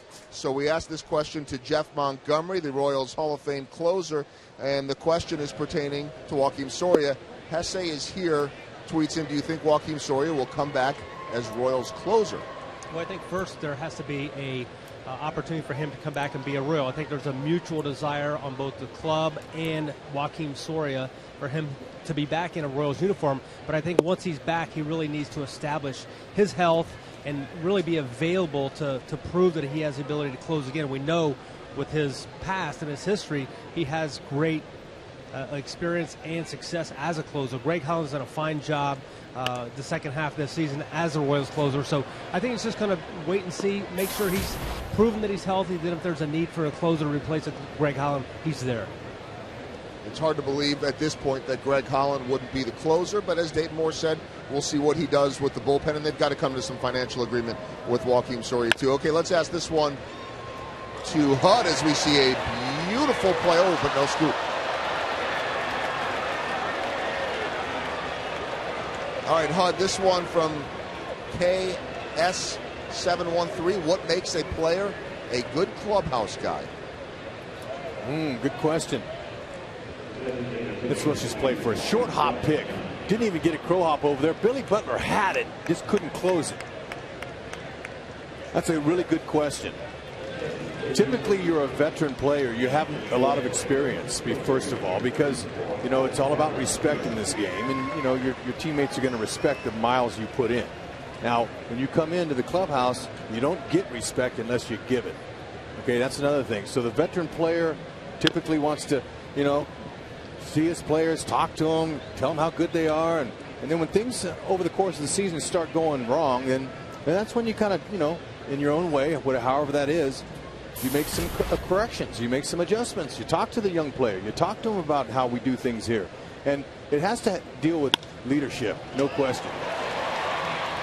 Better throw this time, but Garcia, running for fielder, is back in time. You need leadership quality. You have to have played a little bit. I mean, it's hard for a young rookie to come in and be a leader. Like Trout next year will be a veteran. The season he's put together. Now, the star for the Nationals, Bryce Harper. Okay, he's not leading this year. He's not a clubhouse leader. You have to put in some time. Now, next year, maybe another year or so, he'll become a veteran. You become a veteran quickly by the way you play on the field and respected by your teammates, and then you can lead. Does that make sense? Yeah, you know the guy that's really becoming that, and HUD, I know that you talked to him today, Alex Gordon. That's right. Because he's put in his time, and everybody really respects the effort that he puts in and how long he's been here. Right. So now the difference between a quiet leader and a real leader is that sometimes you have to be able to correct a player. You have to be able to say, hey, look, you know, we don't do it right this way here. You know, fraternizing, whatever it might be, if it bothers Gordon, he needs to address it. And that's how you become a leader in the clubhouse. Quiet leaders, you know, you play by example, and a lot of guys go, wow, he hustles, they play hard, but they don't say a lot in the clubhouse. They kind of keep their words to themselves. That's called a quiet leader. You want a guy who's able to do it with respect, not degrading the player or anything like that. And I see Gordon as a huge leader in the future. All right, last question. We'll make this the last Twitter Tuesday question of the year, and thanks to all the fans all year long, every Tuesday, sending them in to us at FS Kansas City. We'll look forward to doing it again. Ryan and Rex and Fizz and Monty and myself next year. This one from Mike Rozier. And hey, you guys know, what are the two most questions we've gotten about Alex Gordon this year? About his hat? Yeah, hat. Leading off, hitting third. Actually, there have been other ones. No, I was going to say pine tar and broken bats. But yeah, all of those things. This one, please, I would like to know the story behind Gordon's pine tar use. That we've seen the pine tar on the back of his jersey. We've talked about that a lot. A lot of pine tar on the batting helmet. HUD? Okay, let's see him pull this catch down here. Whoa, not an easy catch. That was nice. Nice and negotiated that over his head. Had to do a little backpedaling. Alex grew up in the Pacific Northwest and used to play in the pine trees and just developed an affinity for the smell of pine and the tar. So when he moved to Nebraska and started playing, no, I just made that up. Yeah, let me give you the real thing as we watch Dyson again. Is he has a routine before each game. He'll take probably 10 swings with both hands on the bat. Now we watch him at the plate, and he lets go with one hand and he gets fully extended. But to make that pine tar that's on his back lay on his back of his jersey like that, you have to finish with your hands around your neck with both hands on the bat. And he'll do that about 10 swings before he gets into the batter's box, before he even starts. And the pine tar that's on, oops, whoa, that kind of went bad. Haley's Comet. Sometimes, you know, the technology is a little bit off, but okay, the pine tar that he has on his shoulder right there, and it's just not working. Try another color. Try blue. Try blue. Let's see if blue will work. Ooh, man, blue's not working either. We got a little issue. Creepy. We got an issue up here. Anyway, the one on his top of his shoulder right there is just when he lays his bat there. But the other one are two hands on the bat. And two other Royals who have had great careers in Kansas City. George Brett had the same thing. He'd always had some pine tar on his jersey. And Mike Sweeney, for the same reason, always had a streak of pine tar on his jersey. And you know, that brings up another point. At the golf tournament yesterday, I saw former Royal Bill Pacoda. And Bill said, hey, Hud, man, you know, you're up there in the booth talking about how you would like to see young hitters keep both hands on the bat. I teach my young hitters to let go. And I said, well, look.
Final choice for defensive play of the game, Mike Moustakas with a diving backhand play, and then a rocket over to Eric Hosmer, who goes up high and is able to keep his toe on the bag. That was against the Tigers here on August the 30th, so just a little over a month ago.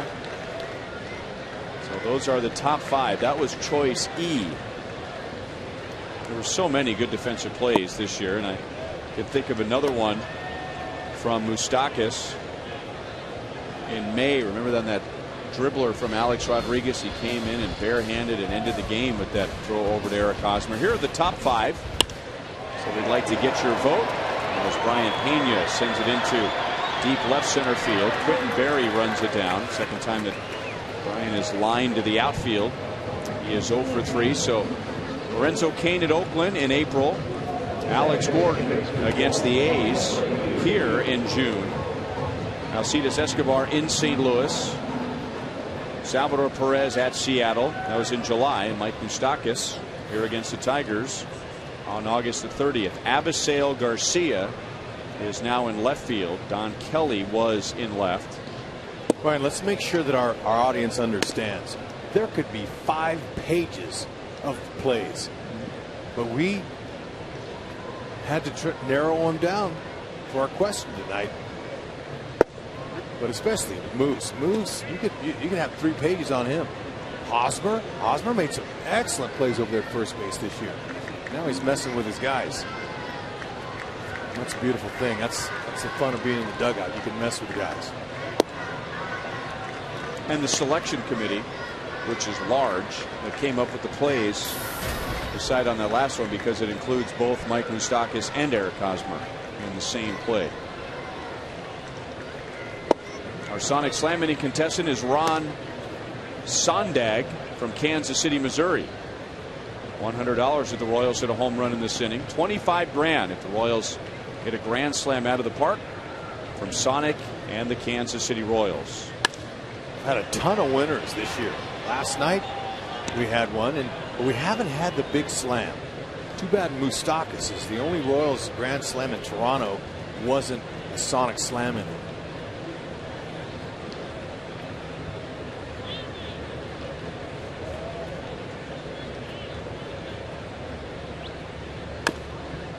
Fouled it off of his foot.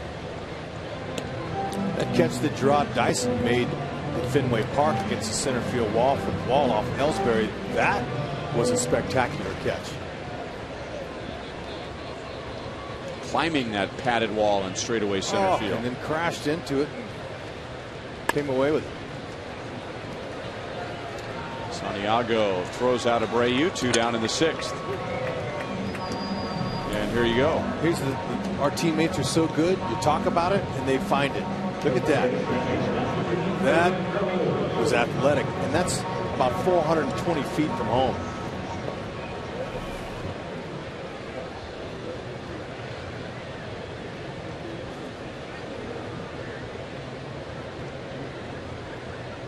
Irving Falou at 2 outs, nobody on, facing Luke Pekonen.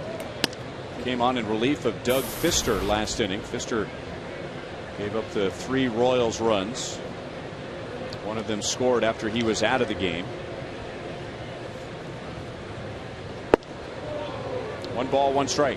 Ryan, I know you're dying to find out which one of those was my favorite play. Dying. So I'll ask myself the question. Escobar's play in St. Louis saved the game, and later on the team won it. So I'm going to give him my vote. Okay? But it's all about the fans.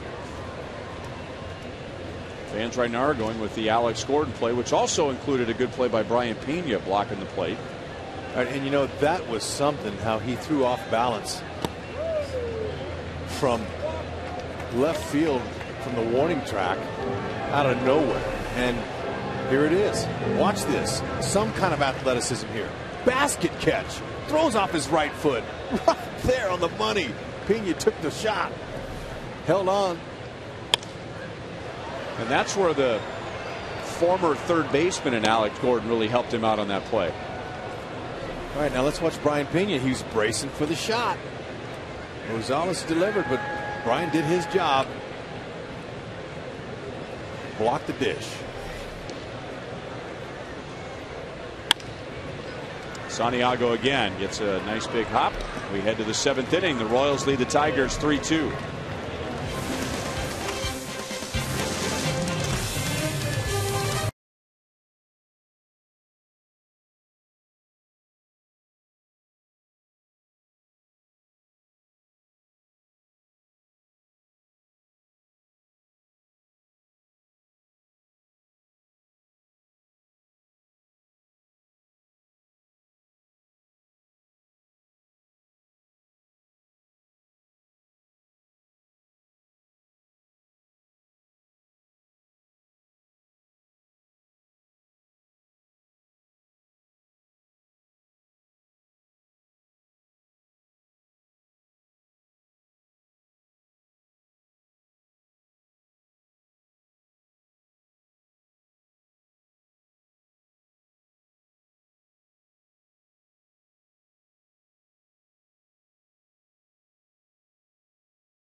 Now with 24 KC Metro locations, visit us online at PaneraKansas.com.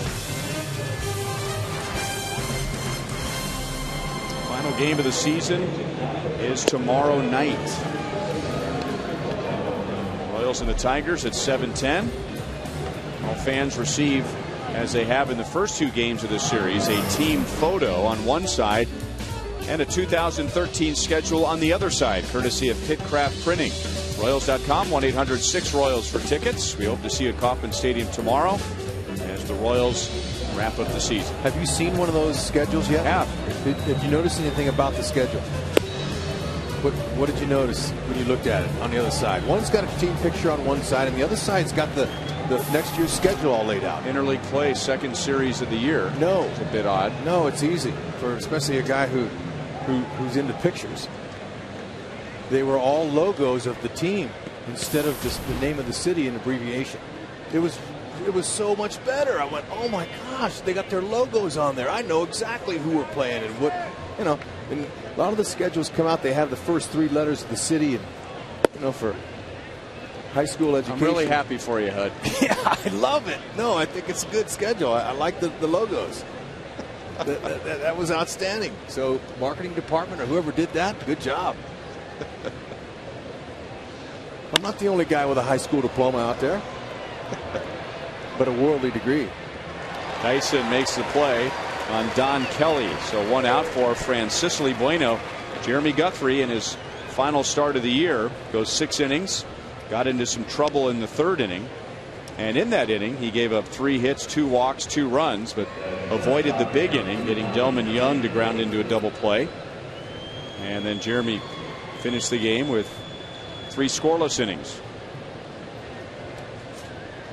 and retired 9 of the last 11 Tigers.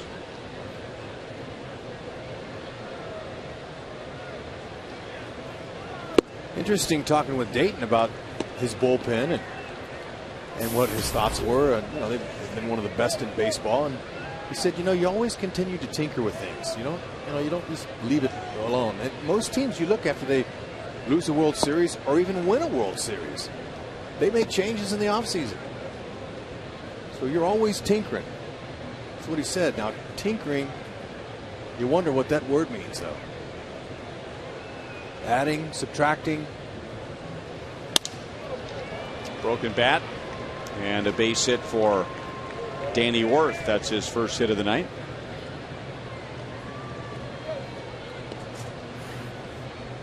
While we meditate on the word tinkering, let's take a look at tonight's AT&T trivia question. Who are the 3 third basemen to win the American League MVP award since 1969? 3 third basemen in the American League to win the MVP since 1969. Alex Rodriguez.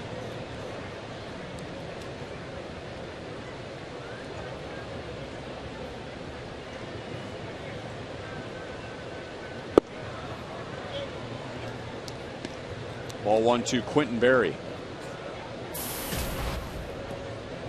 Brooks Robinson ever win an MVP? And if he did, was it after 1969? I won in 1964. He got plenty of gold and plenty of All-Stars appearances. MVP. That leads us into the great debate these days. Miguel Cabrera versus Mike Trout in the MVP voting. Quentin Berry is 1 for 3 with a run scored. I don't think Wade Boggs was ever an MVP, was he? He was a multiple batting champion. Got to have power.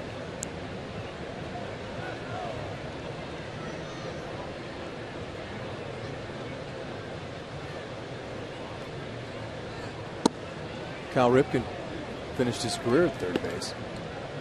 Didn't win it as a third base. I don't think it's an MVP, though.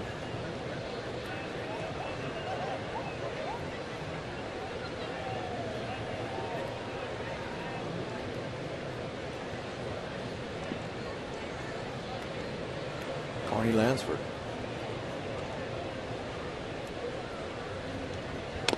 batting title. Don't know about an MVP.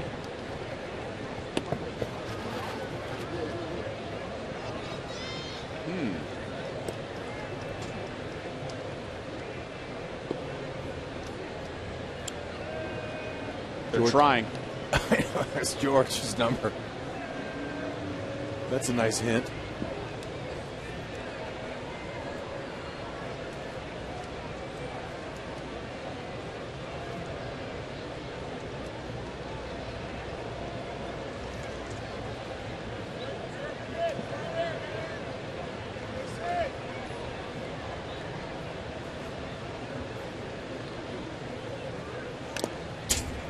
Two balls, two strikes. That would be the 1980 season when George came very close to hitting 400, hit 390. That's the highest single season average since Ted Williams. Ted Williams hit 406. George was second in the MVP voting in 1976 and 1985.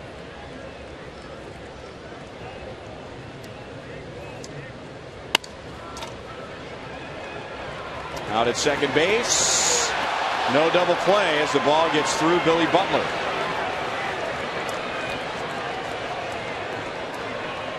Billy is not making some plays lately at first base that he was making when he was playing almost every day. So some rust is starting to show, and that's more than a makeable play. Yeah, I'm not even going to go any further on that. Billy doesn't get a chance to play every day, so it cut him some slack. He missed it.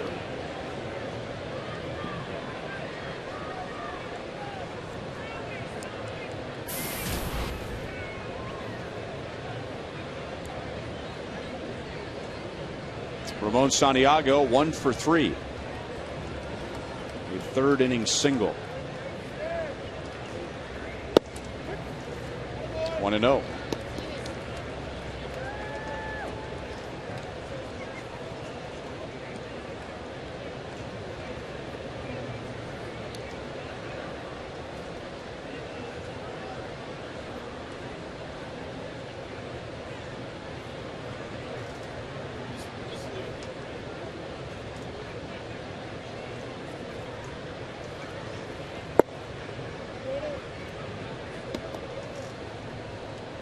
Santiago is struck out. He is singled and he's grounded out to first.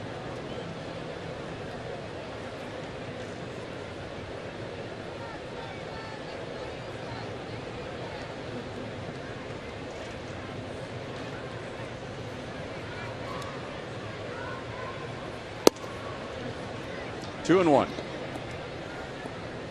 We're waiting to get the right shot so that Rex can show you. There he is. There's the schedule with all the icons. Okay, now you look at that. It comes with a coloring book too. Can you see that? Okay, look, you see that's visible. That just pops right out. It's all nice. the teams. You could see all the teams right there. You didn't notice that when you first saw that and looked at that? I mean, that's beautiful. I've never seen a calendar like that, a schedule that had just their logos on it. Oh, so you mean those logos? That's who the Royals are playing? Is that? Oh, okay. Dark. Yeah. Is I thought home? it was a matching game, like you put White? the two Phillies together and White the two Blues. Oh, is on the road. Oh, so okay. There you go. Easy to pick out the dates you want to see your Royals. Falou backhands and throws out Santiago. Now come out tomorrow, folks, and you can get your own. Put it on the refrigerator. Right next to a picture of Rex. How about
A couple members of the K crew leading the crowd through Take Me Out to the Ball Game. 14,283 here tonight.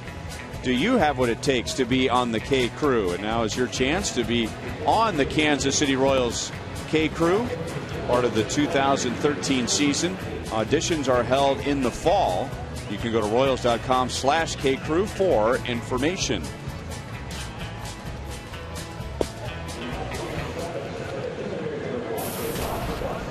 Darren Downs takes over for the Tigers. We told you about his story when we were in Detroit. Just 3 years ago, he was hit by a line drive in Double-A. Hit on the right side of his face. Suffered a cracked skull, swelling in the brain.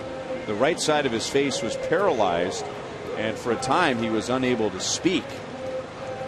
And you've heard the story, told he would not pitch again, but here he is 3 years later. Made his big league debut on July the 3rd against Minnesota, and a month later got his first major league win against the Indians. And Dyson showing bunt and taking strike one. Gerard singled and scored in the Royals' 2-run 5th inning to put KC in front. Royals scored in the 1st inning on an Escobar home run. Tigers got 2 in the 3rd on a Cabrera 2-run single, and then Escobar driving in another run, Perez the same, and the 2-run 5th to put the Royals in front.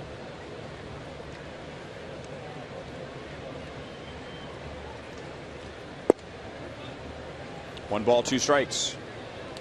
Wonder if Scott Downs is one of his heroes, because they're very similar looking. Scott Downs of the Angels, he's a reliever. And he's got big long hair like that too, and he's left-handed.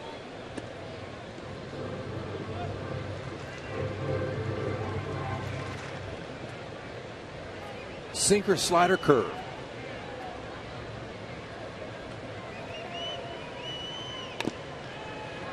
Still 2-2. And how about, speaking of the Angels, 3rd year in a row now, no postseason. Wow. Sure, very disturbing to ownership that invested all that money into Albert and C.J. Wilson. I would think you would want to tiptoe by Artie Moreno's office at Angel Stadium these days. As Downs strikes out Dyson, he's 1 for 4.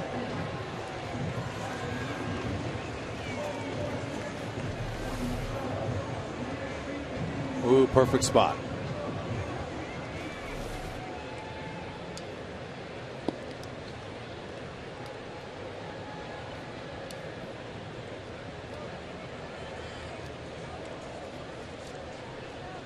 Alcides Escobar has driven in 2 runs.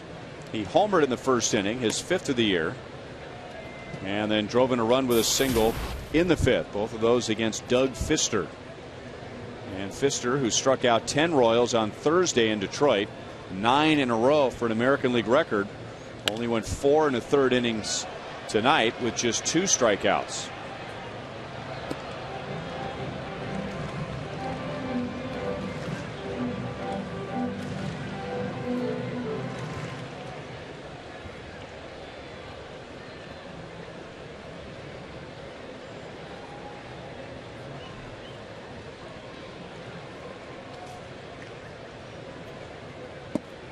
Good pitch. Breaking down and in. 1 ball, 2 strikes.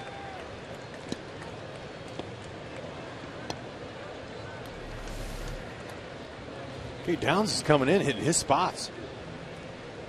Slider down.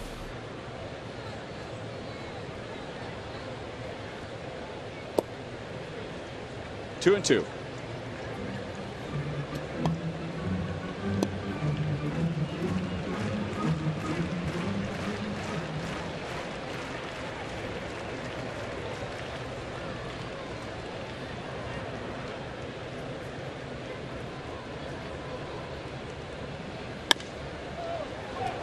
Tough play, but Infante backhands, and I don't know if his throw would have been on time, but the ball gets away from Kelly. The former shortstop Infante showing off good hands and a strong arm. He beat it. Even if he catches it, he beat it. That's just from first view I saw. And it is a base hit, Escobar's third. Boy, that's a beautiful play there. Yeah, that backhand for third base, a long throw across the diamond, and Esky was there.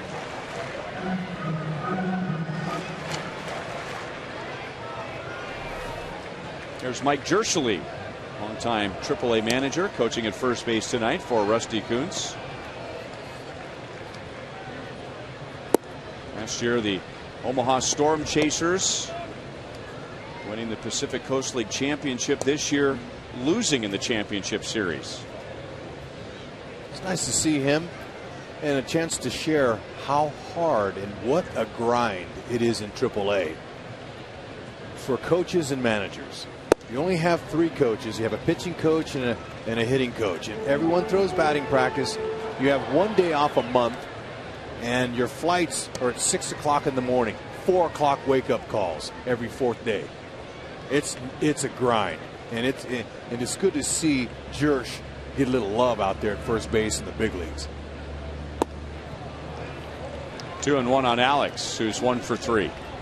These guys work hard every day. Now I asked Mike, what you going to do in the off season? He says, I'm going to go home and work in the furniture business that I've been doing for the last 20 years. He repairs nice furniture, he said, and gets ready to go. And so he's a kind of a throwback guy who's, a lot of us have to have a job in the off season. He works hard all year round. Really dedicated to the Royals, the young players.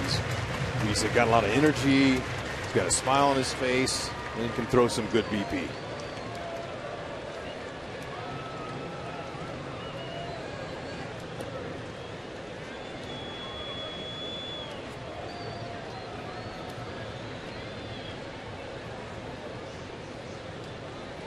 After playing a night game, get done around 10:30, finally get to bed 11, 12. You know how hard it is to answer that 4 o'clock wake up call when you're a ball player? I learned early you have to have 2 alarms. If one goes off or somehow you miss the bus, they fly without you. You got to make your own arrangements and fly to the city. It's painful. Escobar running and has a stolen base. His 34th.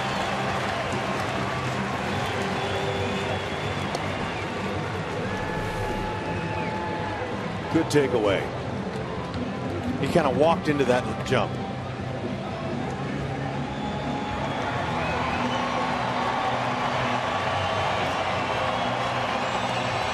Like the slide. I like hit first slides too. Those are natural, but you know, it's just a little more. Sometimes it's a natural response for base stealers to go head first into second base, but nothing better than a good slide on your seat. Alex on base for the second time, and the Royals have 2 on, 1 out as we answer tonight's AT&T trivia question. Well, we've got George and we've got Alex Rodriguez, 3 third basemen to win the American League MVP award since 1969. How about Travis Fryman?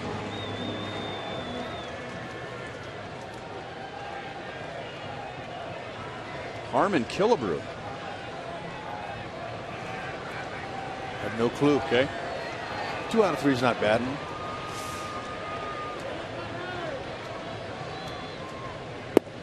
Ball 1 to Billy. 2 walks and a single tonight.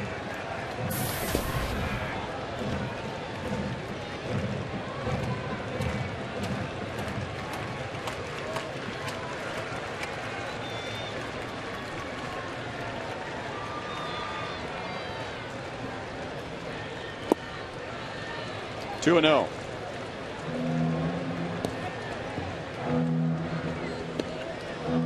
And now Jeff Jones is going to go out and have a visit with Darren Downs.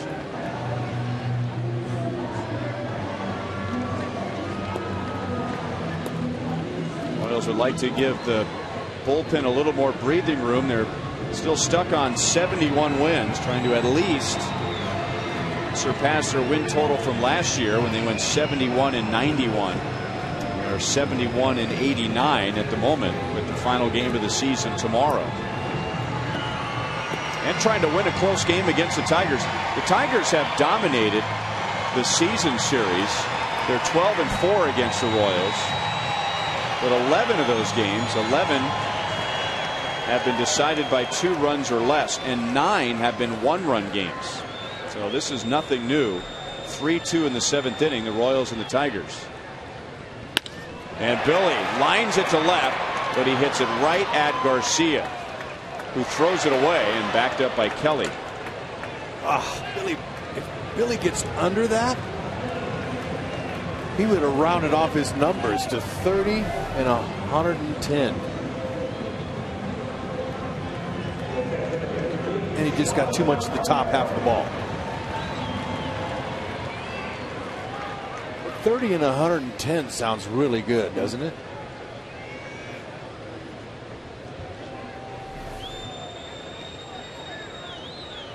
And now Perez 0 for 3, but he's driven in a run. Takes inside from Downs.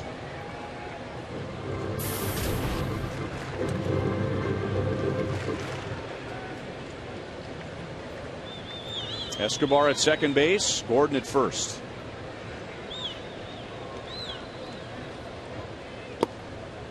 Two and 0.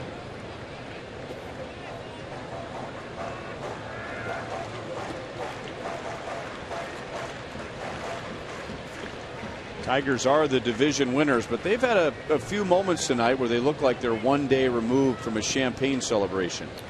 They do. Just seem a little flat. And it's okay.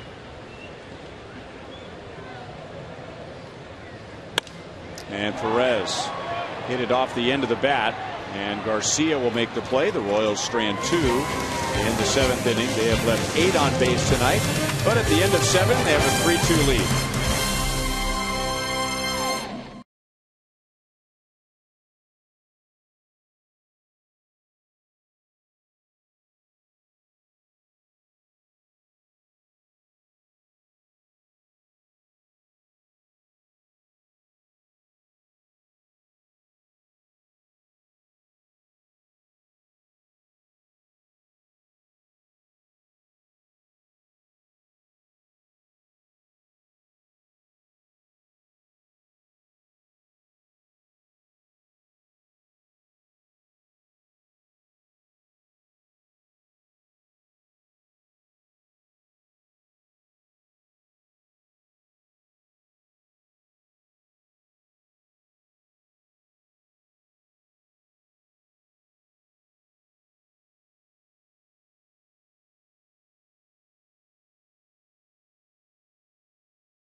At Kauffman Stadium as Panera takes us around the league. Still playoff implications and positioning on the line. New York 1-game lead on Baltimore, and they come back to tie it in the 9th. Baltimore wins 1-0. They are now 29-9 on 1-run games on the year. Chicago and Cleveland now does not matter. Texas and Oakland. Oakland's in as a wild card, but they are 1 game behind. They could tie Texas tonight with a victory. Just a spectacular and stunning story for both the A's and the Orioles. As for that Yankees-Red Sox game, the Red Sox would love to make it a little tougher on the Yankees and maybe send them into the possible wild card berth, but Raul Ibanez, the former Royal, gets it done at Yankee Stadium in the 9th. They are in extra innings now. If the Yankees lose, guys, they will go to the final day of the season tied with the Orioles for first place. This is just starting to get exciting. Yeah. Did you get to know him at all, Raul Ibanez? Yes. What a great human being. Oh, he could run for mayor anywhere. Kelvin Herrera will pitch the 8th inning. And it will be Omar Infante in the number 3 spot. He came on for Miguel Cabrera defensively in the 5th. Cabrera finished with 2 more hits and 2 more RBIs.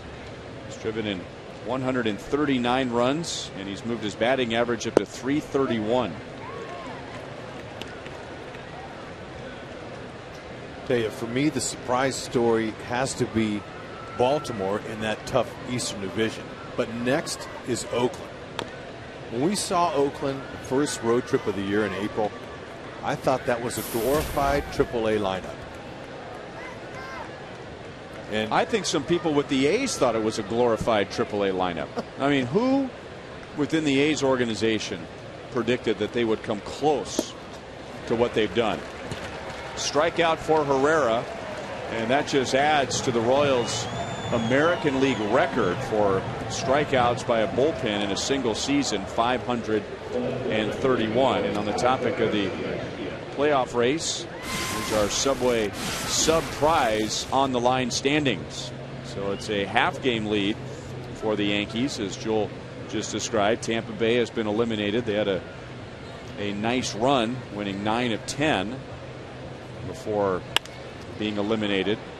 Deep short, leaping throw. Billy grabs that one out of the dirt, and Alcides Escobar guns down Garcia.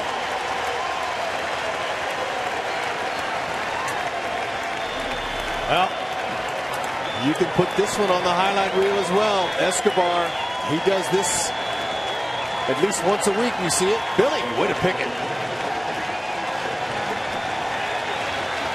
Fans here at the Cave giving Escobar a standing ovation that's well deserved.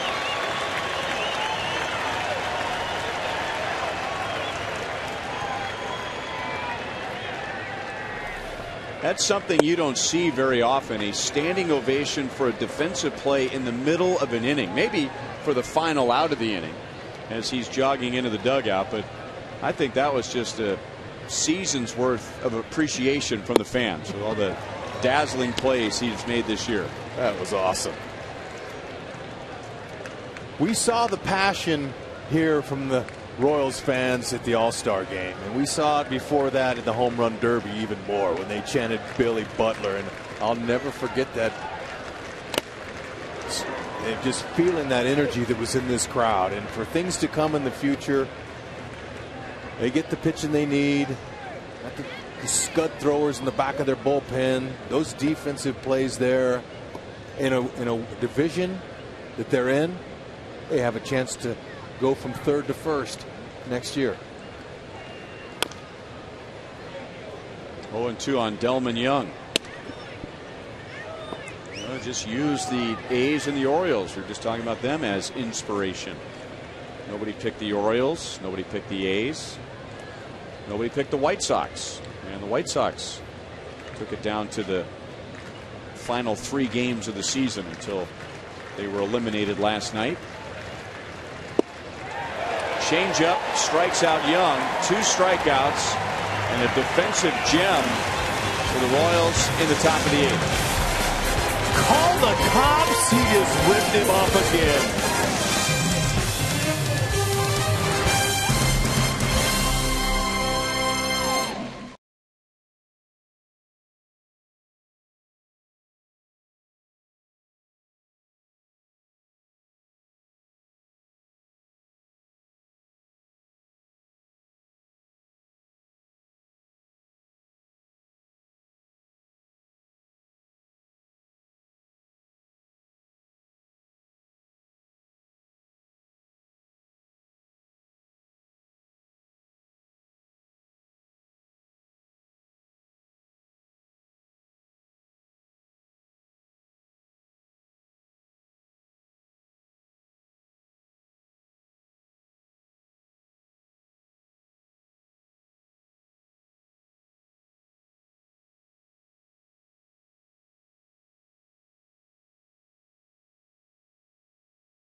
Bottom of the 8th inning, and this week on Fox NFL Sunday, Aaron Rodgers and the Packers head to Indianapolis to battle it out with the Colts and Andrew Luck.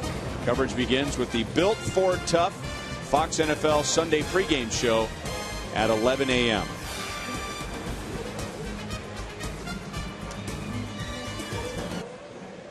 Brian Villarreal will pitch the bottom of the 8th, and he'll face another Brian with that same spelling. He'll bat second. Jeff Francoeur, then Brian Pena and Tony Abreu.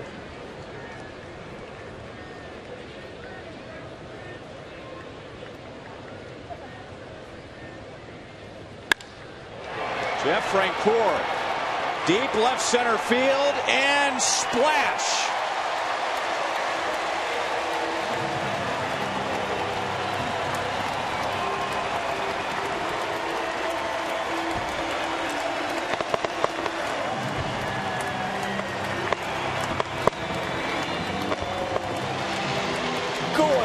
Frenchie, take that ball for a drink.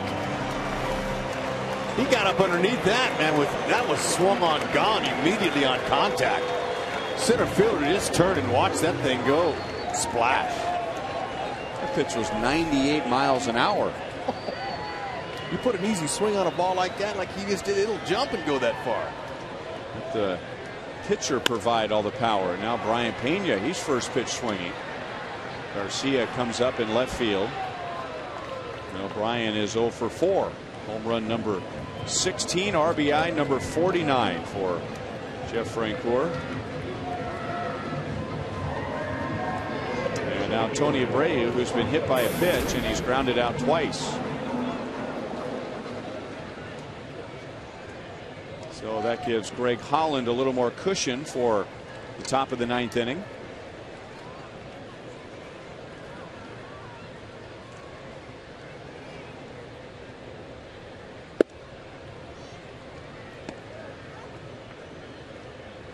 Royals scored 3 against Pfister in 4 1/3 innings. Kukkonen went an inning and 2/3. Downs 1 inning, and now Villarreal gives up the 4th run in the 8th. 1 ball, 1 strike. Excellent catch. Beverage in his left hand. Proudly with his John Deere t-shirt. Pulled it out of the sky with his right hand.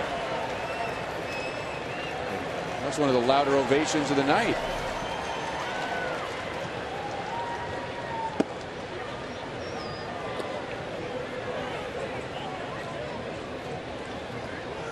It was a nice play, but it was right at him. He's got nothing over Escobar.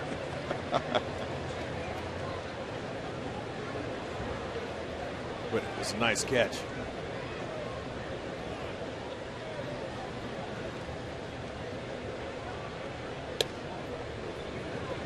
Got away from him. 2 balls, 2 strikes. So Greg Holland getting ready to face Brian Holiday, Tigers catcher, followed by Brennan Bosch and Don Kelly.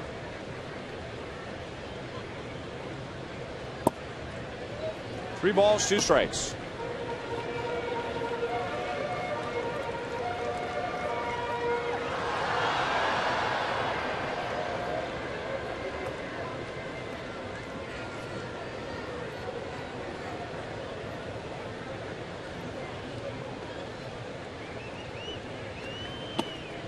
Ball 4. 1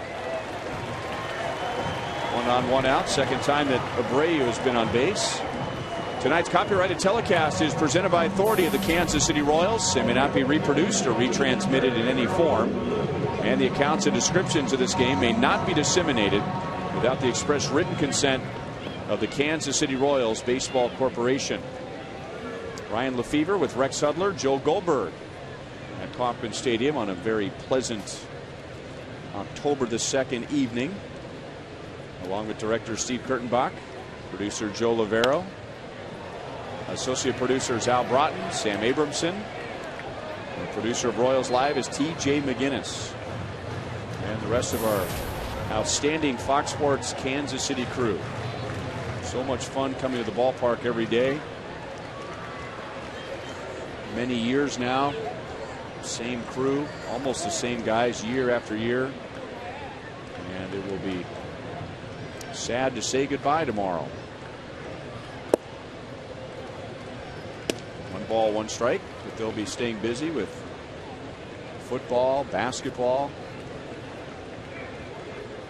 And before you know it, right back here at Kauffman Stadium. Goes fast.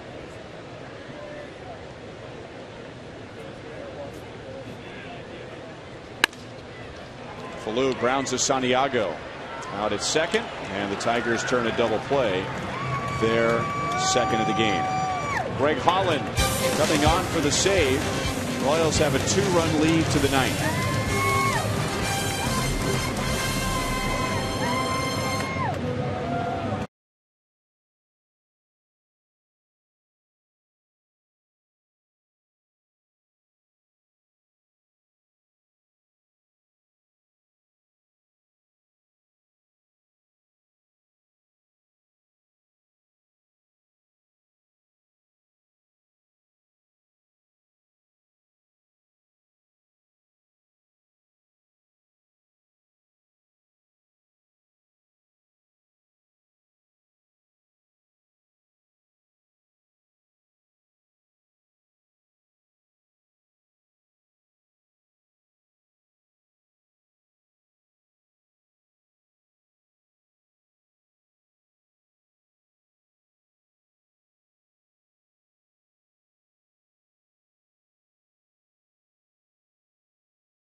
Coming up on Saturday here on Fox Sports, Kansas City, Missouri takes on Vanderbilt in an SEC matchup.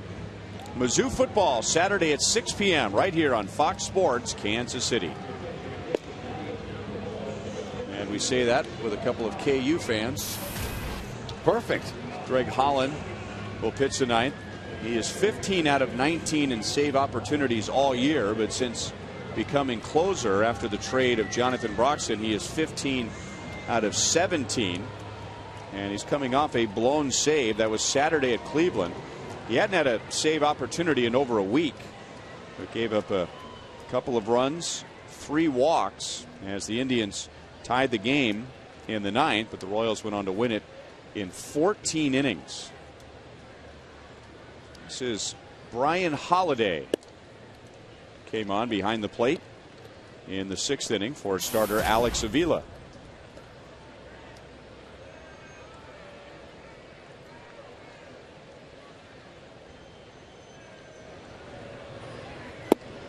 Two balls, no strikes.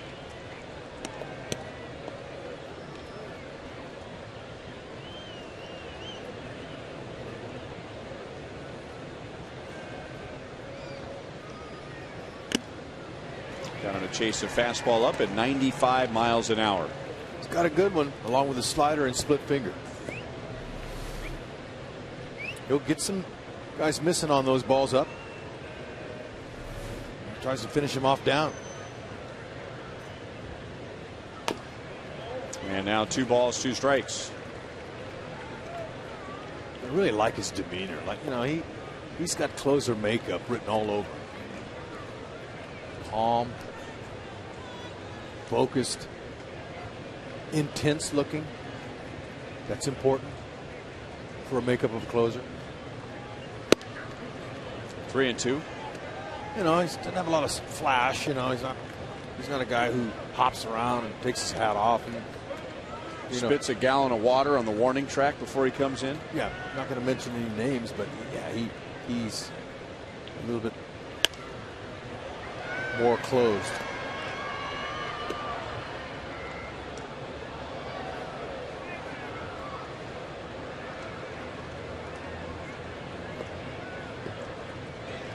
however you can get the job done.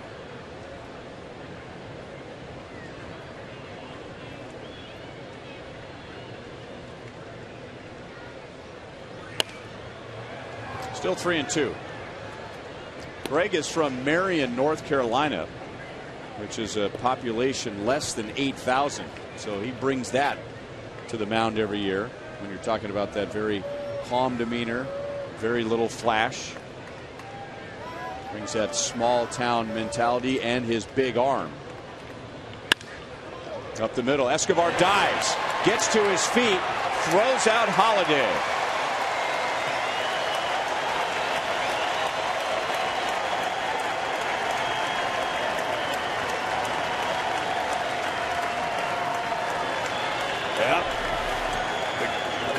Crowds entertained to a good, well-played baseball game tonight. Escobar showing his range to his left and to his right.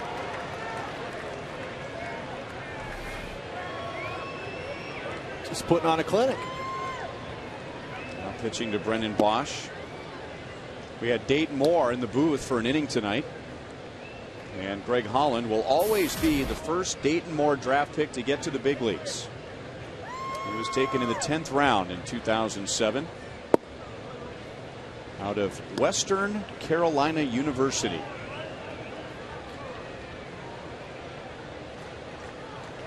Got to the big leagues in 2010 and really struggled. He had the arm, but he didn't have the control to go with it. Boy, was he something last year. Setting up for Joaquim Soria. Royals were expecting big things from him for good reason this year, but he had that strain to his rib cage on his right side very early in the season, but he bounced back nicely from that.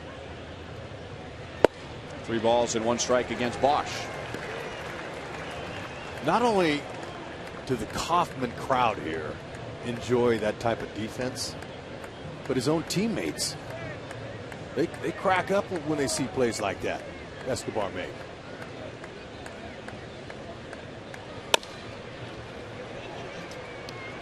And Falou gets out of the way, so Escobar can make a more routine play. 2 down in the 9th. Yeah, notice how Falou backed off of that. Now, watch this play here. This is the one prior. Okay, beautiful. Got there. Look at Hosmer. Look at him. Stop it. Look at Moose. Look at those guys. That's beautiful.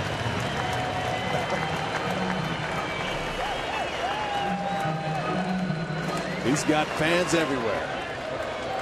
So we'll be talking about that.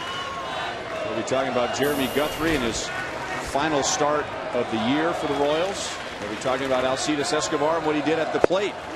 Among other topics with Joel and Monty coming up. Boulevard Royals Live after the game.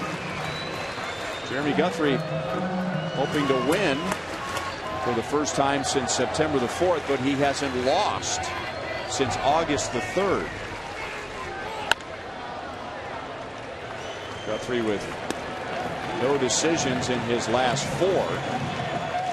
He went 6 innings tonight, gave up 2 runs. 14 starts for the Royals, and Jeremy Guthrie gave up more than 3 earned runs 4 times in 14 starts.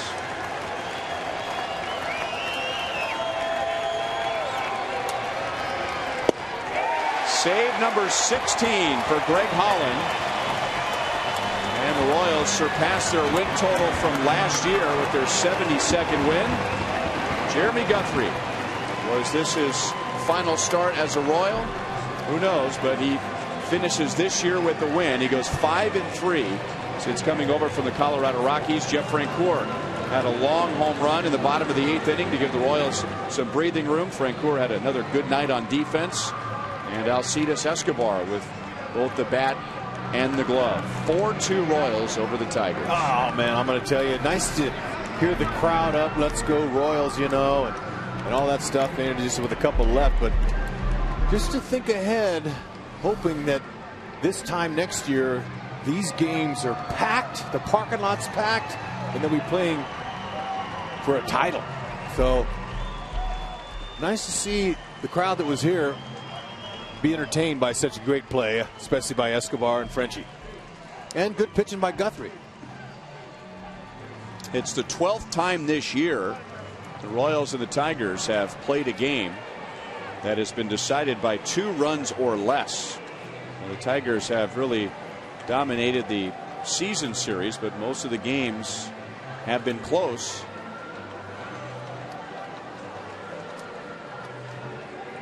And 2 of the big contributors tonight are standing by on the field with Joe Goldberg. All right, thank you, Ryan, very much. We have a couple of guests. We have Alcides Escobar, and we'll get to him in a moment. But it's rare that we get a starting pitcher to be out here, but it's the last start for Jeremy, and I assume you wanted to be out here with your teammates. I got to ask you about this guy first, because you were just congratulating him in Spanish. How much fun is it having this guy and the rest of your team on defense? It makes it much easier. People don't realize how much defense means to a pitcher, but it can dramatically affect a game and help us out. So it's been that way since I've been here, and I know it's been that way all year, and it will be for the years to come. So Alcides just goes out there and makes tough play after tough play, as well as the routine. What have these last couple of months meant for you? What worked for you, and what did you enjoy about your time in Kansas City? I just enjoyed a young, energetic team that plays the game hard every single day. I think also the fact that we were down a number of times late in the game, and we'd have good at-bats. We score late runs. So it's a team that has all the makings of a team that's going to win here. And, we know that this year didn't end up win-loss as well as we would have liked it. But, next year I think guys are going to come back with a lot more confidence and more experience and ready to win. I know you've got business to think about in the offseason, but how much does this ballpark, this defense, this young team play into that factor of maybe wanting to come back to Kansas City? Well, I think this is a team anybody would be fortunate enough to pitch for. So we'll let the things happen here that have to happen. But the fans and the team here make this a great place to play baseball, and we're hoping to get it back into the playoffs. Jeremy, great job. Enjoyed your time here in Kansas City. Hope we have more to see. Thank you. All right, Jeremy Guthrie, want to visit now with Alcides Escobar. And I know the fans will all agree with me that we haven't seen anybody play better shortstop in baseball this year. And I know you love all of those plays you make. So first of all, tell me about the play in the 8th inning. That's no easy play. I did one last night and another tonight. Garcia is slow runner. When I see the ball, I say I got a time to make it out in fair, and I made a good throw and made the play. All right, so you knew you had some time, made the throw. How about the one there in the 9th inning? Your teammates were really going crazy over that one. Yeah, my teammate, he liked when I made a play in the field. I love to, and have fun to play the game like that. I want to ask you this, and you may not have an answer, but I know last year you kept all your favorite defensive plays on your cell phone. You collected them, but we were talking about the best defensive plays of the year all night on our broadcast. Did you have a favorite defensive play that you made? No, this year, man. I got a lot of play. I want to pick one. Got too many plays. Too many to pick from. That is the truth. How about the home run, too? And it got out. Did you know you were gonna be able to go deep there? Did you think it was going? Yeah, when I hit the ball really good right on the front, and we got a chance the ball is going out, and I'm happy, man. I got a 5 homer right now. It's my career high. Career high in home runs. All right, final 2 things for you. You told me the other day that you wanted to end up with 600 at-bats, and you had the shoulder injury. You came back. You are at 600 right now. What does that mean? Yeah, that's for me that I'm so happy, man. Like I say the other day, I want to play. My shoulder right now is a little bit. It's nothing bad, and I want to keep playing, man. Last thing, you got a standing ovation from the crowd. They all got up to cheer for you after that play in the 8th inning. What did that mean? Wow, man, I love the fan in here. And I'm so happy when I made the play. Every fan in here is yelling a lot, and I like that. A big smile from Alcides Escobar to the fans. Great